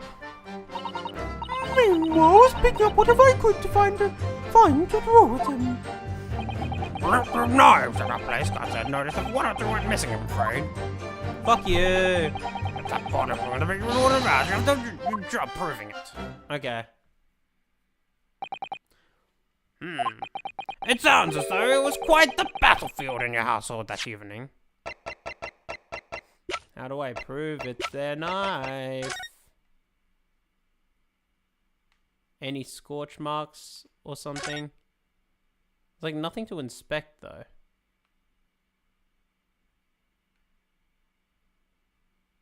It's such a generic knife. That's the thing. It is very hard to pick out, you know? Although an entirely one-sided assault, it seems. Get back here! Yeah, that line. Of course, as the hub, sir, I had no choice but to take the defensive message. To be honest, if the enemy had kept shelling us for another minute, we'd have been toast. Gosh, I've had room to myself. Aren't you aware that on every battlefield, you're just a notch whisk away from death at any moment? Are we still talking about a marital quarrel here? Well, I must say I'm dubious that this testimony will shed any light on the origins of this jackpot. How do you think Ryan would be if he were on trial? He'd just be like Larry. Larry Butts? Oh wait, you haven't played the original trilogy. Never mind. Anyway. In combat, one's focus narrows such that surrounding the belly lupus. These witnesses may not be able to offer anything more than they have testified already. This may be a dead end. Von Zix may well be right. Well, whatever the chances, we only have this last cross-examination to uncover the truth, Mr. Naruhodo. Okay. I don't remember having watched a Let's Play, so I do know of Mr. Butts. Gotcha. Cool. So, this is probably the last cross-examination, and then we're done with the case and episode, which is... You know what? I'm actually surprised. I kind of felt like, expected these, like, cases to be longer, but they've been relatively short. I've been knocking them out in 2 episodes each. This one's only taken me 3 episodes because... 3 streams. 2 streams each. This one's only taken me 3 streams because I started late yesterday. Alright.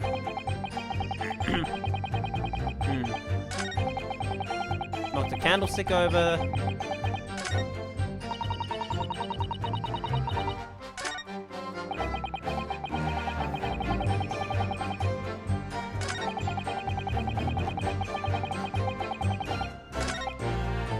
Okay.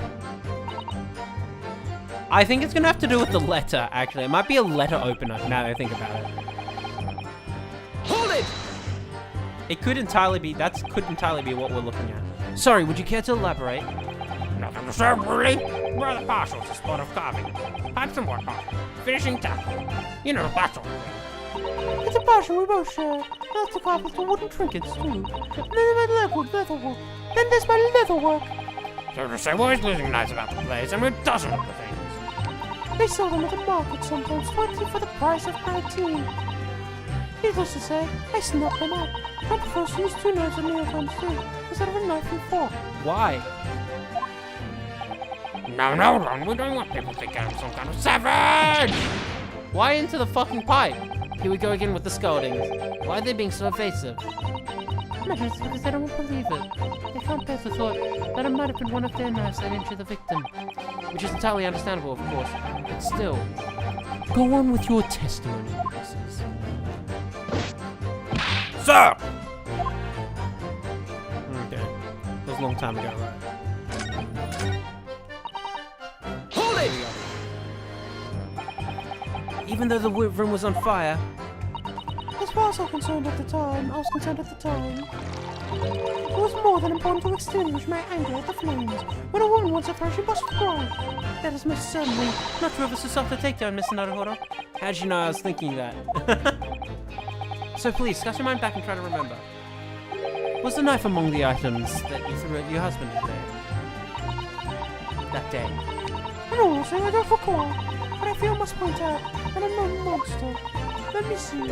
Some bread, a cabbage, a garlic, a towel, and a sponge, and a Fine, napkin. Jupiter. Excuse me! Here we go. Do you have something to add, sir? Mr. Garadeb! Sorry, I beg your pardon. Did your wife's remark now bring something to mind?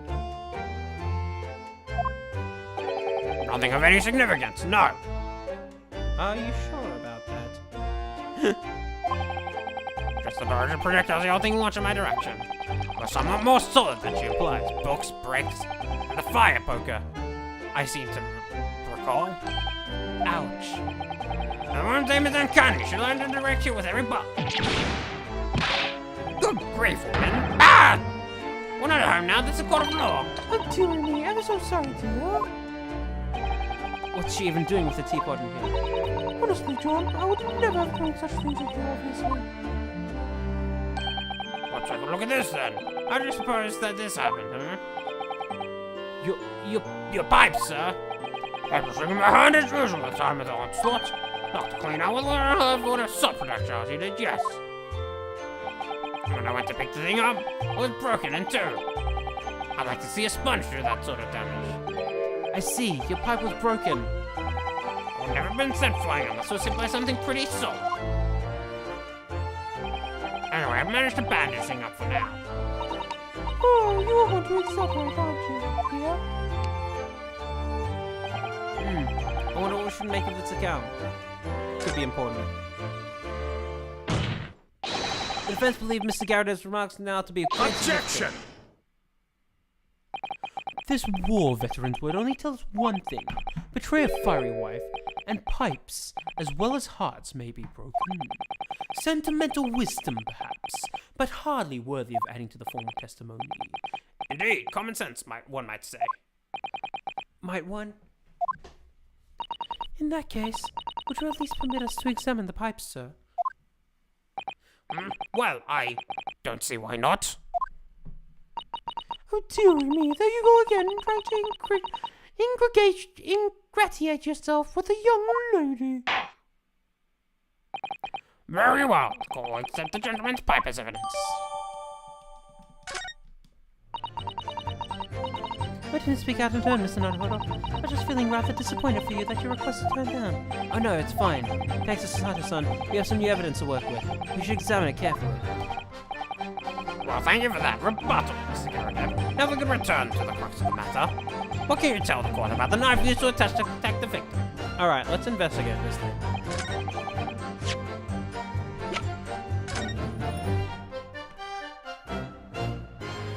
Oh, hello.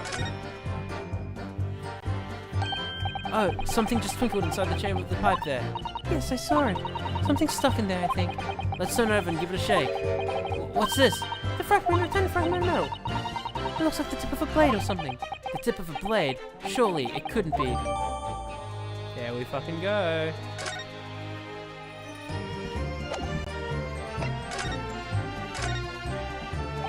This is a tiny piece of metal we found in the chamber of Mr. Garadev's pipe. It looks like the tip of a blade or something. The tip of a blade? Is something wrong, Mr. Naruhodo? I don't really know. There's just something niggling me, but I can't put my finger on what it is. Why does he like the word niggling so much? Perhaps in that case, it would be wise to examine some of the other pieces of evidence again.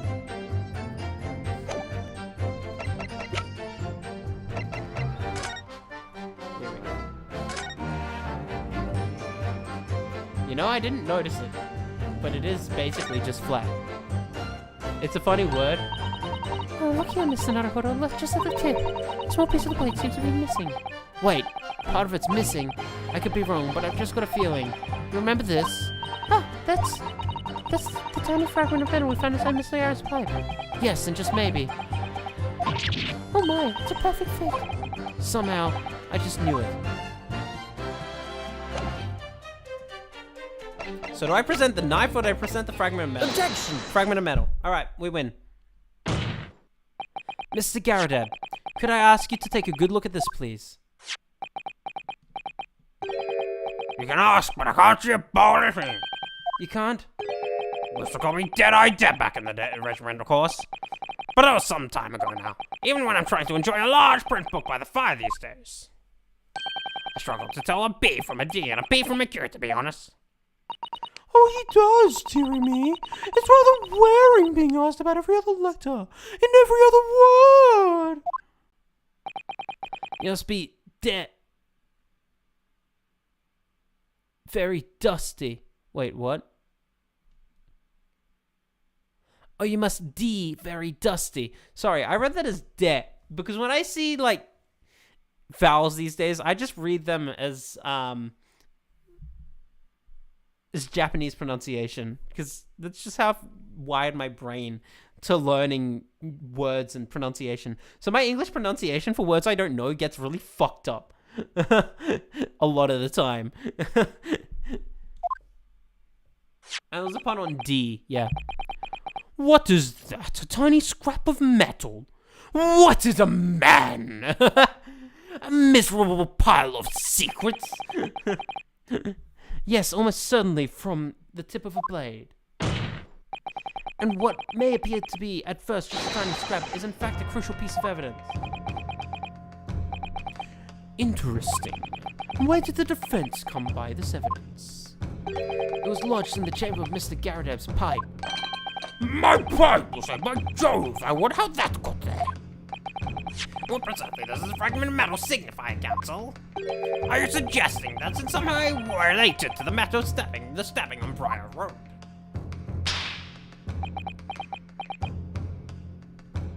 I am, and I'll slap myself to prove it. What? When put together with another piece of evidence and already in the court record, I believe this tiny fragment of metal will unravel the whole truth of this case, my lord.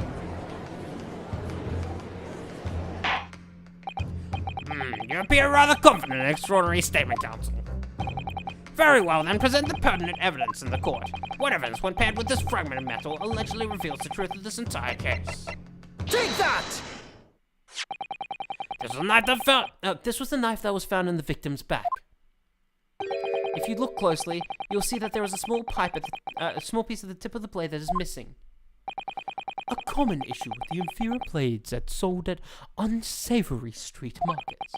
Criminals who use them regularly leave tips lodged in their victims' bones. And what of this particular knife? No doubt its tip has suffered a similar fate, now languishing somewhere near the spine of the victim. Objection! No, that's not the case. The tip of this particular nice blade is the very fragment of metal we discovered in the chamber of Mr. Garadev's pipe. Oh! Oh, wow, I haven't seen that animation before. Wow!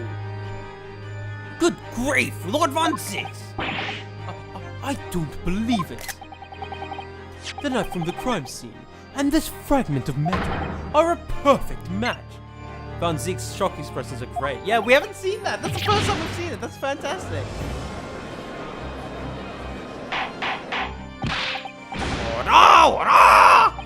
Is this some sort of Eastern sorcery? This is no magic, my lord. This is a miracle. A miracle? So Von Zieg's figured it out, has he? I cannot wait to learn what happened, well, more about him later in the story, which I assume will happen. I actually expect it might happen in the next case, especially considering these are two separate games.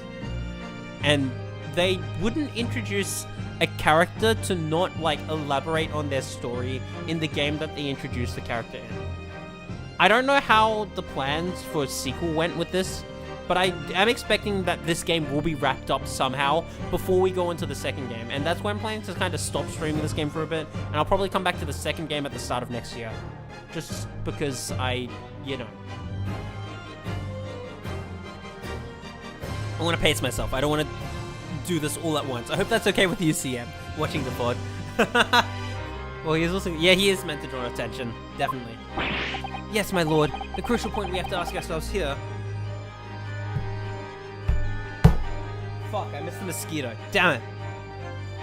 It's easy to see as a major character in something anime. Absolutely. Is when did the fragment of metal find its way inside Mr. Garadev's pipe? Something that was clarified for us from the most recent witness testimony. Had the thing in my head, which was at the time of the onslaught. Knocked a clean out of it with one of her sub projectiles, she did. Oh god, I can't fucking slap this mosquito because it's...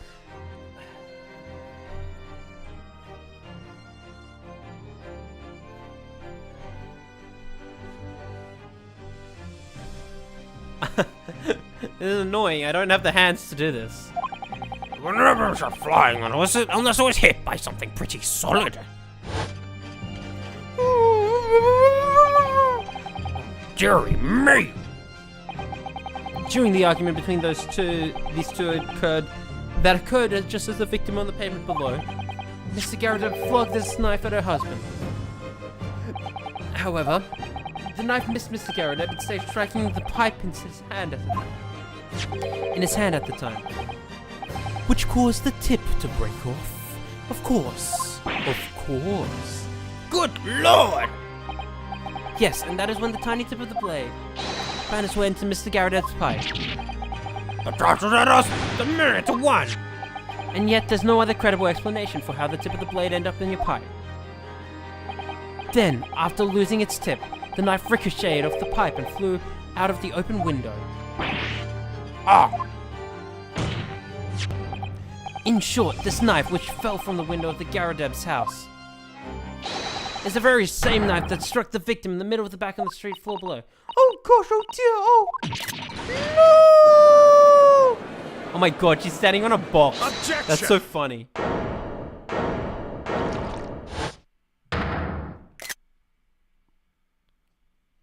Throw a wine bottle at it. A full-bodied theory, I'll give you that. A complex bouquet of seemingly trivial points, plausibly arranged to create an almost passable vintage. Allow me to toast my learned friend's characteristically Nipponese approach to bolting his argument. Sorry? But after all, it is just a theory. A game. Sorry. The bottle, I fear, is corked. Because you see, it's spoiled by an insurmountable inconsistency. An insurmountable What? It's a good thing the formal house of this game is almost done since Pokemon is out next week. Yeah. Is it next week? Isn't it like the 20th or something like that? Really? I thought it was like the 27th or something like 28th? I thought so, that's when it was coming out. Is it next week?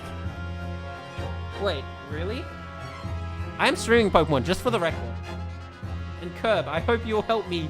Actually, Curb, are you getting Pokemon Scarlet or Violet? If you're getting Scarlet, very lovely.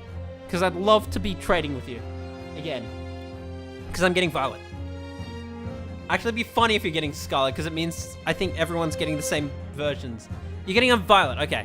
No, that means you're the only person I know who's getting a different version to what they did. Like, if we categorize them as 1 and 2, it's a different version to the people who got Sword and Shield. Because you got Sword, I remember that. And like everyone who got Sword, that I was trading with back then, is getting Scarlet, right? And I'm getting Violet, so I'm gonna be relying on the same people for trading and all that. It'll be fun. I'm looking forward to it. For once. I'm not feeling super pessimistic about a Pokemon game for once. Anyway, Pokemon talk aside. Lord Von Ziggs, explain yourself. What is this inconsistency you claim to have identified? An inconsistency of the simplest nature, my lord. The victim was found with a knife planted in the middle of her back. Okay, we can explain. She leaned down to fucking get the book. It's not that obvious. That's right, you silly little man. Now, Jono Ding, what are you getting so excited about? Not long now until we find out if Sprigatito will stand up or not. We actually already know. There are leaks. I haven't looked at them, so I couldn't tell you. But I know people have been looking at the leaks. Some of my friends have been talking about whether they like the evolution line. I'm still not sure what start I'm gonna pick. I'm gonna be honest. I guess I'll see how I feel later on. I haven't decided yet. Let us consider the basic facts of the case once more. The victim was walking along the pavement before being stabbed in the back and falling to the ground. And the knife that struck her had fallen from above. I'm keeping away from the leaks as well, yeah. There's no possible way it could have planted itself into the victim's back. Ah! I'll talk about this later in a bit. Let me finish this case. Quite right, you see, that's exactly right. If the knife had fallen from above, it would have struck her on the top of her head. Well, guys, this is just padding. This is just padding. Are you fucking serious? She leant down to pick up the book. It's not. This is so annoying. This case is the only case I'm just like, why has everyone's brain cells like fucking disintegrated? The brain cells have disintegrated as if they were just shoved into a microwave and left on for fucking 2 hours, turned into jelly, and then put into oven to cook even more. It's just I I can't take this case. Your theory, my learned friend, is history.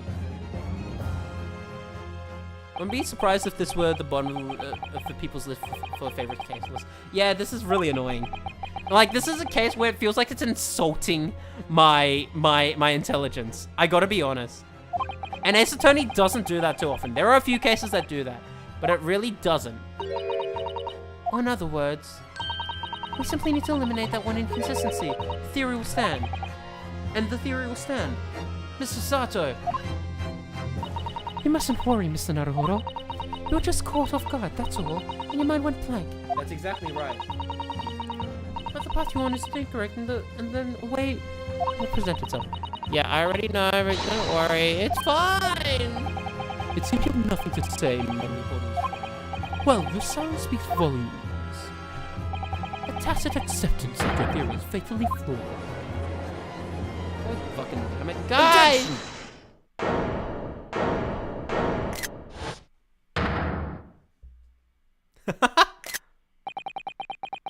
This inconsistency doesn't mean I was on the wrong track. It means that I need to sharpen my mind and dig deeper for the truth. It's a test. Yes! If the knife fell on the victim from above, there's no way it could have hit her in the middle of the back. Under normal circumstances, that is. What are you implying? Case 5 better be amazing. I'm sure it is. Counsel! There's a piece of evidence in the court record that can explain this inconsistency, that can explain how the knife that fell from above could have pierced the victim's back. We already have the answer. Goodness! Utter madness! Surely this must be the last time. Counsel, present the evidence of which you speak. This is the last inconsistency. Yeah, fucking pad it out a bit more.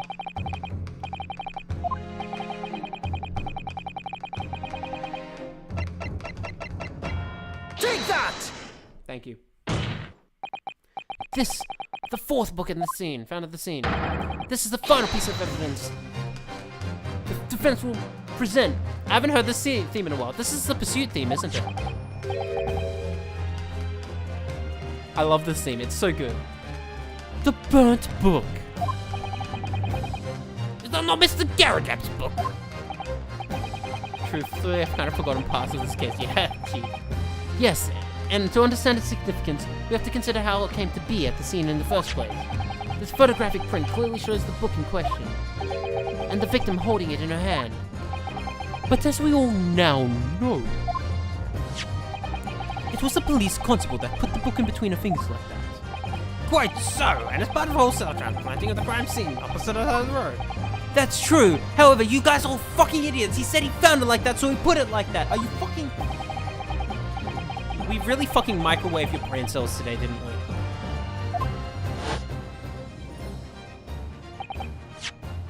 Okay, I don't feel like reading this out loud, I gotta be honest.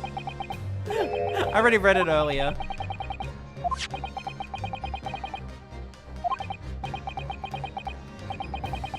God, this music's so good. In other words, the victim had already picked up the book of her own volition. And clearly, that must have been before she suffered from the knife wound. Well, I should say so! After being attacked with a knife, I don't think she'd have been doing much of anything. So, the question becomes, why did the victim have that book in her hand? My jingo! I think I'm beginning to see what may have happened now. oh dear me! We know that the book fell from the top floor of the Garradab household onto the pavement below, at precisely the moment the victim was walking past. Yes, at exactly that moment. The young woman was walking along the street in the light fog, when all of a sudden, a book fell right in front of her. The book I threw. Yes, Mrs. Garradab, what do you think the woman did? What would you do if you were walking along and suddenly a book landed in front of you on the pavement? Well, I really can't imagine it, but I suppose she might have reached down and picked up the book up. Yes, that is exactly what the woman in fact did. She picked up the book. Oh heavens! And when the woman reached down to pick the fallen book up, what position would her back have been in? That's right, facing the sky, completely and utterly defenseless. Then, in the very next moment, while the woman was still bent over picking up the book. Nice animation, everyone.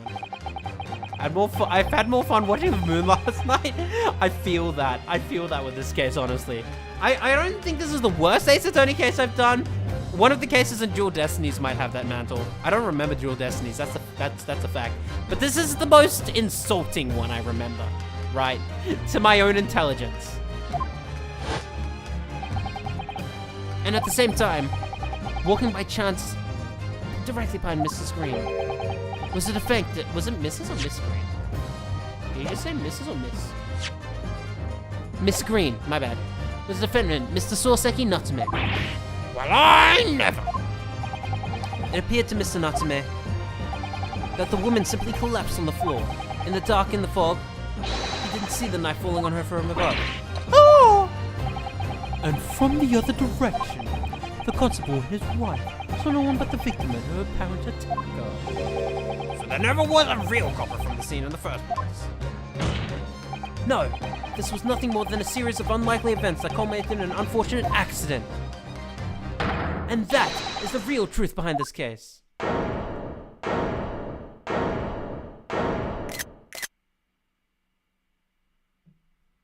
Well, Mr. and Mrs. Garadeb.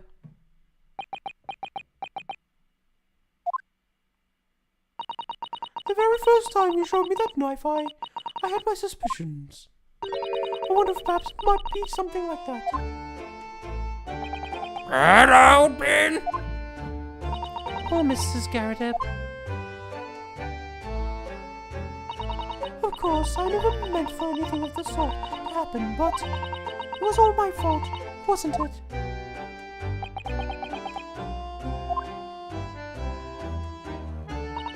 I take full responsibility. I let my anger get the better of me. I threw that book, and I threw the knife as well. It's not bad, it's very nothing. Yeah, that's how I feel. I'd be interested if this actually ties into the final case at all, like the overall story, because this seems so detached. John, dear. It feels like an excuse to put Natsume Soseki here. That's what I'd say. It's alright, I know.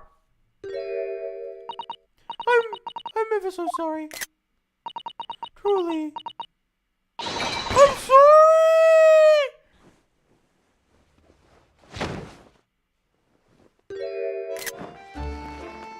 Oh god. Oh god. He's gonna fall.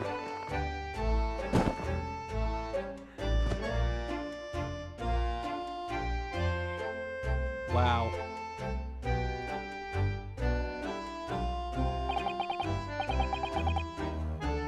I wouldn't be surprised if he appeared later on. It's just signs of setting up something bigger, yeah. Lord Von Six, what is the news of Mrs. Garrett? She's been taken to the infirmary. It would appear that today's events left her in an especially flustered state. However, I believe she will recover in due course. There's no cause for concern.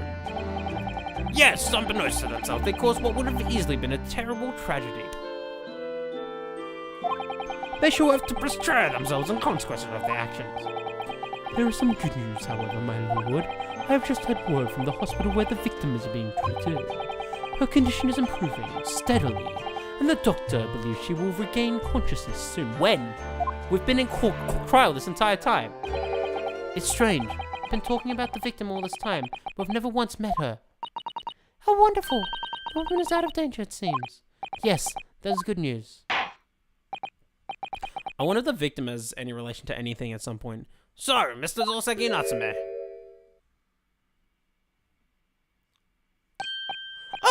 Yes! On behalf of my fellow countrymen, I would like to take this opportunity to beg your pardon, sir. You came from your distant eastern homeland to study our great British culture, and have been repaid with immeasurable unkindness. Please accept our heartfelt apologies.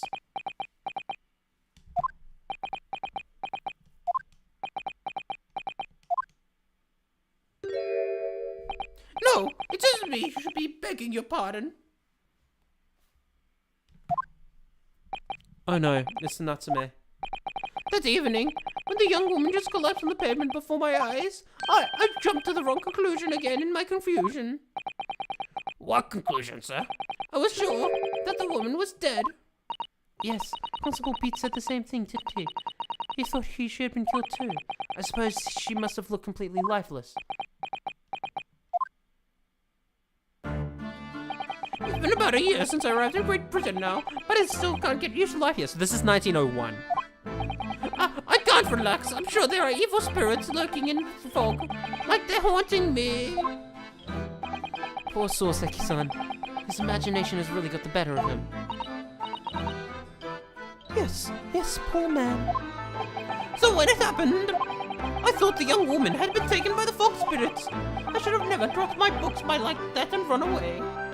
I should have called for help, called a doctor, the police! Instead, I've managed to create a rift in the relationship of trust between our two empires. And for that, I'm truly sorry.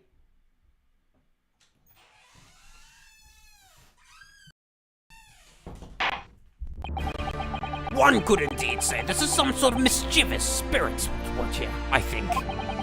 One that created a chain of unfortunate mishaps. We were befooled by the spirit and led to false conclusions. But thanks to the Lord Van Six, our young lawyer here from the east. Oh wait, and our young lawyer from the east.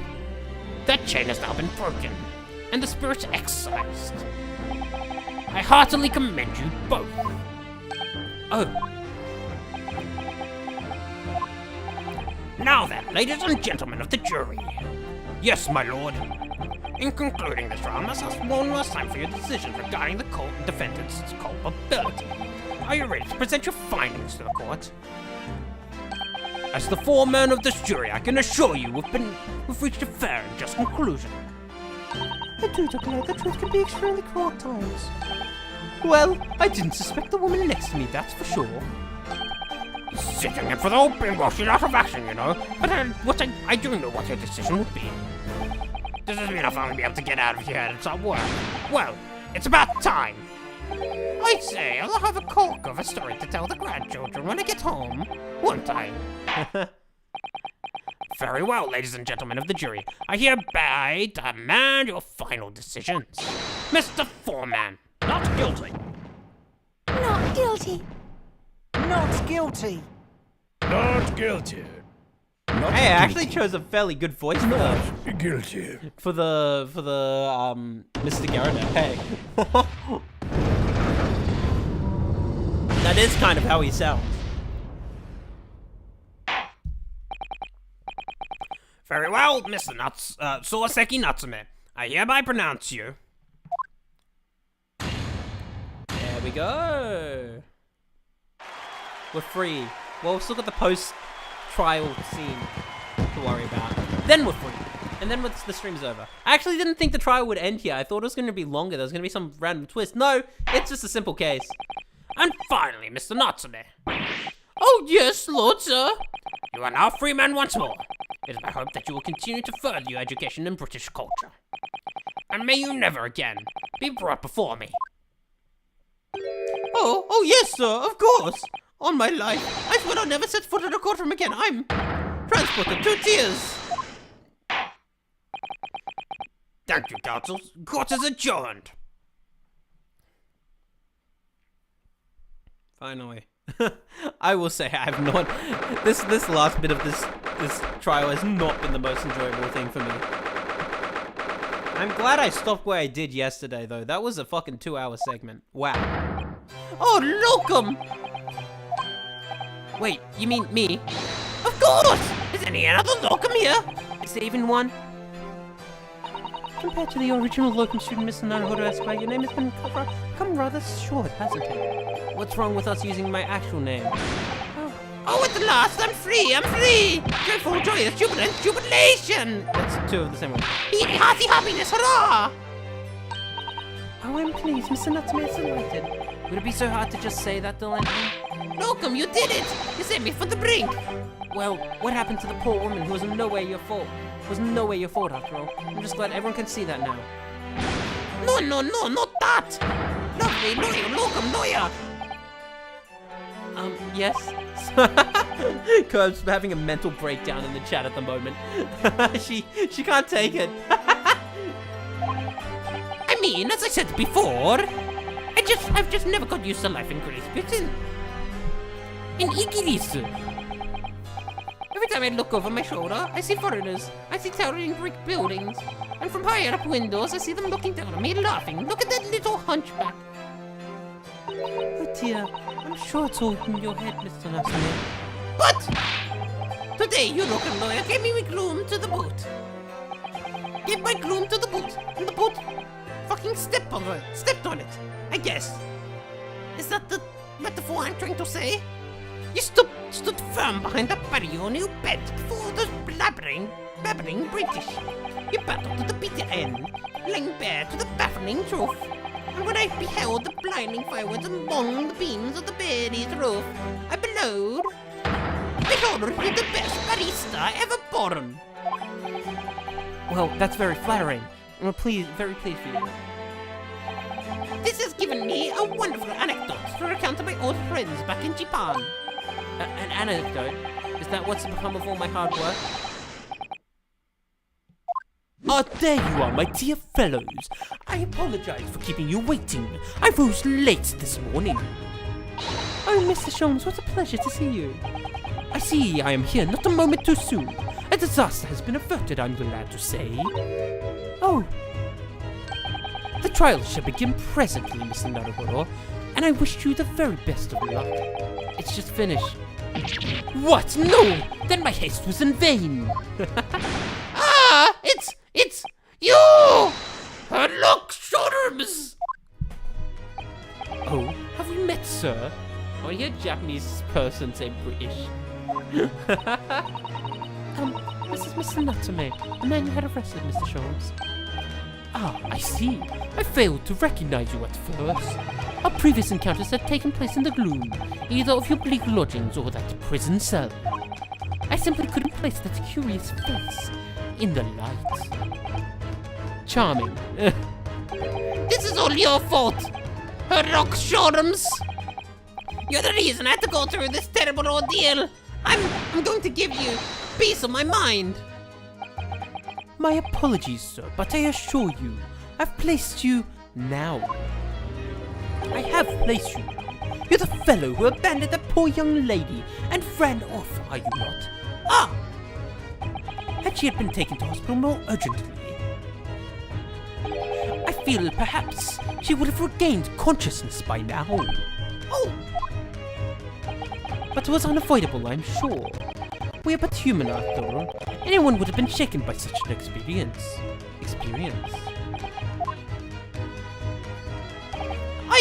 I do feel very badly about how I behaved. Well, never mind. Now then, what was it that you wanted to say to me, sir? Nothing! Ah ha ha ha! Priceless! Oh, I am sorry, really, but that was quite priceless. Poor Soseki-san. Save me, Sholmes. Still, on the bright side, you've had an extremely entertaining experience without paying a penny. And it would seem you were not even found guilty. But there is no bright side. Whatever do you mean, Mr. Natsume? The reap of the berry. Even after this, I'm still cursed by the spirits and no, by the reaper. Ah, Lord Von Zeeks. I haven't forgotten, you know, what facing in that man in court means. Even if you found it not guilty, you're still doomed. It will be alright, Mr. Natsume. If the Reaper appears trying to make trouble, I will protect you. Here. He's just pulsating. With a perfectly timed Susato takedown. Much as I like being turned on my head, a bit of a warning might be nice next time, Mr. Sato.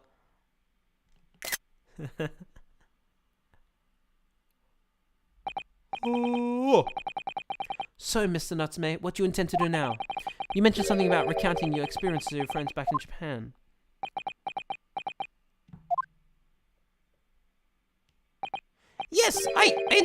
return to my homeland soon. Oh, It has already been a year since I arrived here in Great Britain. I've visited universities, libraries, bookshops. I've been honored with the tutelage of professors. I've read so much about the worth of literature here, and the city it has shaped. And I've come to realize that that it is my calling to sail home and tell my fellow countrymen about it. that's very touching, Mr. Natsume. Or, in perhaps less veiled terms, you wish to withdraw halfway around the world and escape the terror of the Reaper's curse. That's not it at all! The more I learn of this literature, the more this strange feeling claws at my insides. I feel compelled to return to my roots and attempt to pen work of my own. Oh, I see. Work of literature by Soseki-san. Could be an interesting read. Fucking Kokoro. Holy shit. And what about Miss Susato and yourself, Mr. Naruhodo? Sorry, what about us? Will you return to Japan alongside your mustached compatriots? Why would we? A week is not just planned since we arrived in London. And knowing now does it feel like we finally have found our feet. And you are accommodated in a hotel at present, are you not? That's right, but we need to find lodging before it bankrupts us. I've calculated we can only afford another 10 nights before our entire budget. Well then, you can take my lodgings. Oh, the windowless room? Ah, but what it lacks in windows, it more than makes up for with a floor, a ceiling, and walls. Great. And of course, I'd be happy to leave behind the accursed evil spirit. Oh my, an evil spirit. Oh yes, it tries to suffocate you while you sleep. It's infallible wake, an infallible wake-up call. I forgot words for a second there. We'll think about it if that's alright.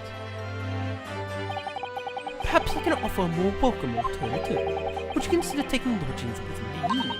Really? Well, a vacancy has conveniently presented us. Though it is up in the attic, I might add. Are you sure it isn't just storage, love? I feel like we're choosing between between two bad options here. I spoke with the landlord lady this very morning on the matter of price, and Iris is cleaning the room as we speak. You must come at once. I presume you have no luggage to speak of. Oh, this is simply wonderful. What an honor to be invited to take lodgings at the Great Detective's office's attic. I'm too overcome for words. So suggesting that we look elsewhere is out there. Then it's settled. Iris will prepare a welcome dinner this evening. I keep thinking of Iris from AI The Somnium Files. This is gonna drive me insane. And you must come too, Mr. Natsume. I insist. I don't know what to say, but thank you, and yes! Wonderful. Then I'll go and complete the paperwork for your formal release, Mr. Natsume. It won't take long. Somebody's happy. Welcome! I knew that you wouldn't let me down. I'm truly delighted to have met you here in London. Likewise, Mr. Natsume. It's been a privilege meeting you, too. It's a shame that we're going to have to say goodbye so soon. Well, I've come to realize that I belong in Japan. But look, we'll meet one day. Yes, I'm sure. And hopefully by then, I'll be a successful lawyer. Hopefully by then, I'll be a successful author. Well, my dear fellow, our carriage appears to have arrived. Shall we go, Mr. Naruhodo? Yes, Mr. Sholmes. I've little doubt Mr. Natsume will be released in time for dinner this evening. And so, with Soseki-san's innocence successfully established, we rode with Mr. Sholmes to what was to become our new home, 221B. How do they say it? Baker Street.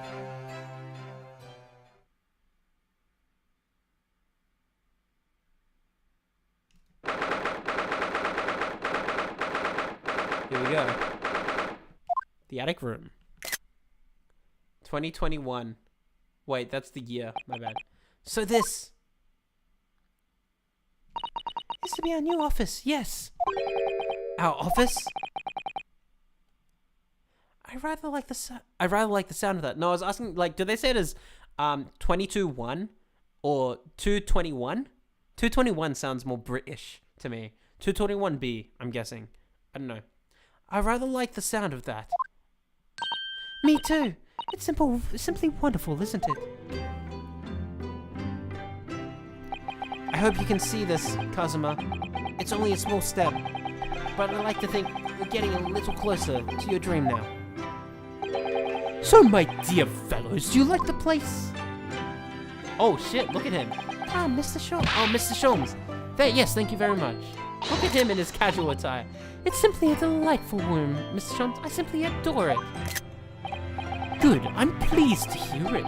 Iris and I are delighted to welcome you. Hope everyone's hungry. It's nearly time for dinner. We'll eat as soon as Mr. Martinet arrives. We have a lot to celebrate. Iris, you must let me help you. All right then, Susie. You can be in charge of the salad. Splendid.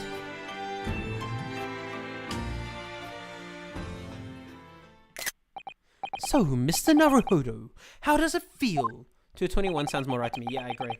To have your own office in the capital. It's very exciting, actually. I can't help wondering what adventures await us. That's the title of this game. In English. Ha ha ha ha ha! Roll credits. Those were precisely my sentiments when I first established my office at these premises. Until I discovered the dark truth about the city of London. That is, sorry. London is a glorious place, full of wonder, opportunity, prosperity, and mirth. What does mirth mean? But the brightest of lights cast the darkest of shadows. Shadows? What do you mean? Well, I believe you're well aware of the murkiness behind London's facade already. So once again, Mr. Naruhodo.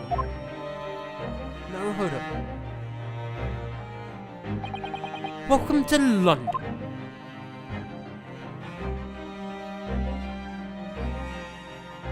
Well, of course, at the time, I had no idea of the significance of those words Mr. Sholmes so casually spoke. We'll find out in episode 5, but it wasn't long before my turn came to lift the facade and see the true depth of the murk that lay behind it.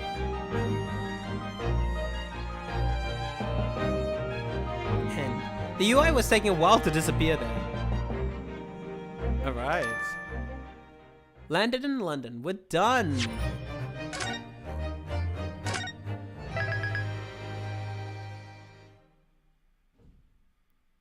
The Adventure of the Unspeakable Story. And that'll be the end. This will be the last case of this game. I'm actually surprised at how quickly I've gone through this game. You know?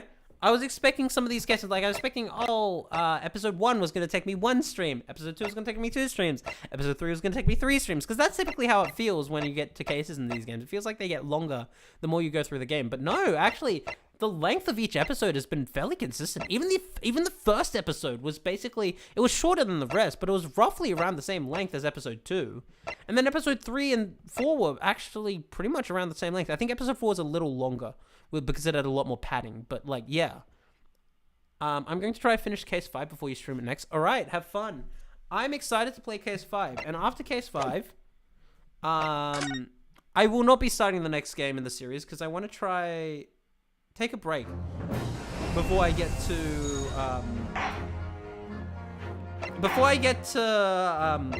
Resolve.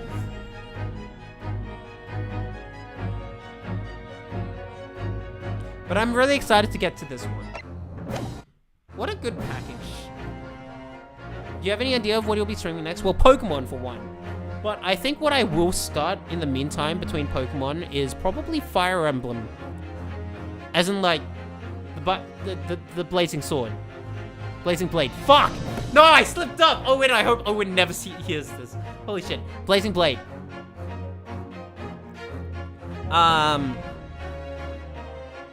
Yeah, I'll be playing Fire Emblem 7, I think, next. Because I can't really play much with my broken arm. Blazing Bloods.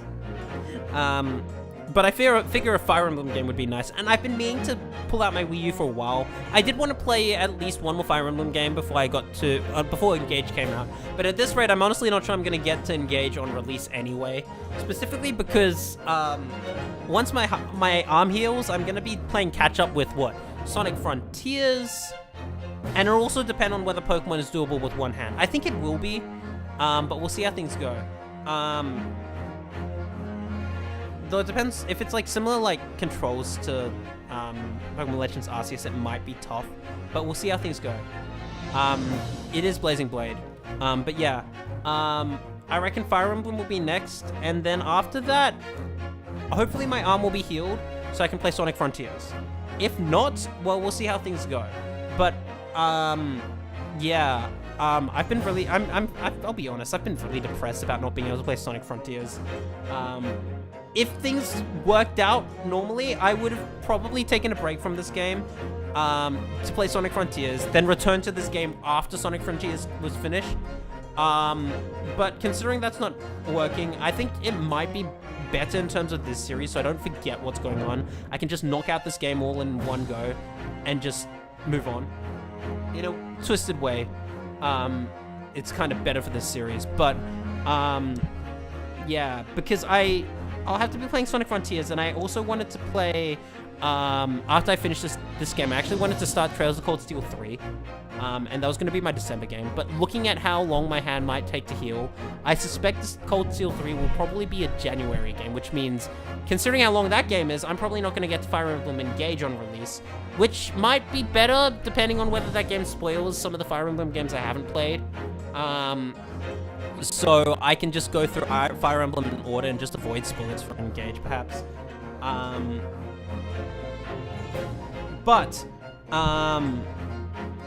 Yeah, that's sort of the plan moving forward. I will definitely get to the second game in this series once I'm kind of caught up on some of the stuff I was originally planning to play, I think. Cause God, this Broken As has really messed up the schedule for a lot of things that I had planned, you know. So we'll see how things go. Hopefully it'll be okay. But that does mean 2022 is the year of my least favorite Trails game. Is One Shot still on the schedule at some point? I mean, yes, but is it doable with one hand? That's the only thing I've got to ask. I know it'd be a keyboard game, I think, unless there's controller support. I guess I could buy the Switch version, but you did suggest playing on PC, right? I hope I can stream it. I struggle to stream PC games. Really not great. I use the capture card to kind of take most of the heat. But yes, One Shot is in the stream schedule. I do want to play it. It's one of those games that feels like I can just play whenever, because it will only take me one stream, I suspect, right? So, yeah, I just gotta really just kind of put time aside for it. I was gonna play it before this game, but I figured I wanted to get started with this game as fast as possible, and then I broke my arm, so it didn't quite work out.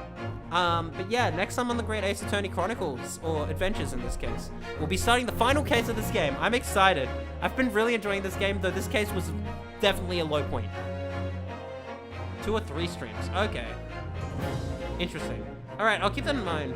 No, the thing is, because I checked how long to beat for the game, and it does say it's like 3 hours long. I don't know how accurate that is, but, you know, we'll see how things go. I'm quite happy to dedicate a whole day of streaming to the game if I just need a break from all the other stuff I'm doing. At the moment, though, I'm not really doing much other than reading visual novels. Because I can't do much with my right hand out of operation, right? I can't really make music, I can't really kind of do other, like, I have to postpone one of my uni exams because of this. So, we'll see. I'd be happy to just stream all day, honestly. It makes communication easier with other people, because I don't have to type. Typing is also a pain, right? I can type with one hand, it's just not fun. But yes, I'm glad visual novels exist, because those are very easily done with one hand. This will be a very interesting playthrough to look back on. Actually, it reminds me, I watched The Melancholy of Haruhi Suzumiya, that anime. It reminds me because I watched the entire thing when I had really bad gastro. When I was sick. And imagine being sick and putting yourself through the entire Endless 8. That's pretty much my experience, and it was fucking miserable. But I still loved Haruhi Suzumiya a lot when I finished it, you know? So I don't think this broken arm's gonna like hinder, like affect my opinion of the game in any circumstance. But like, it's gonna be a funny anecdote once this heals and I'm back to full capacity, you know? But yes, I think it's been really fun having you along, Kirk. I really enjoy your company when you stream, when I'm streaming. But yes, next time on Great Ace Attorney, we will be starting the final case of the game and then doing the investigation portion. I'm very curious if this final case is going to be long enough to have an investigation segment, a trial segment, then a second investigation segment, and then a final trial segment. Because that seems like tradition for final cases in Ace Attorney games. But I guess I'll find out. Good night.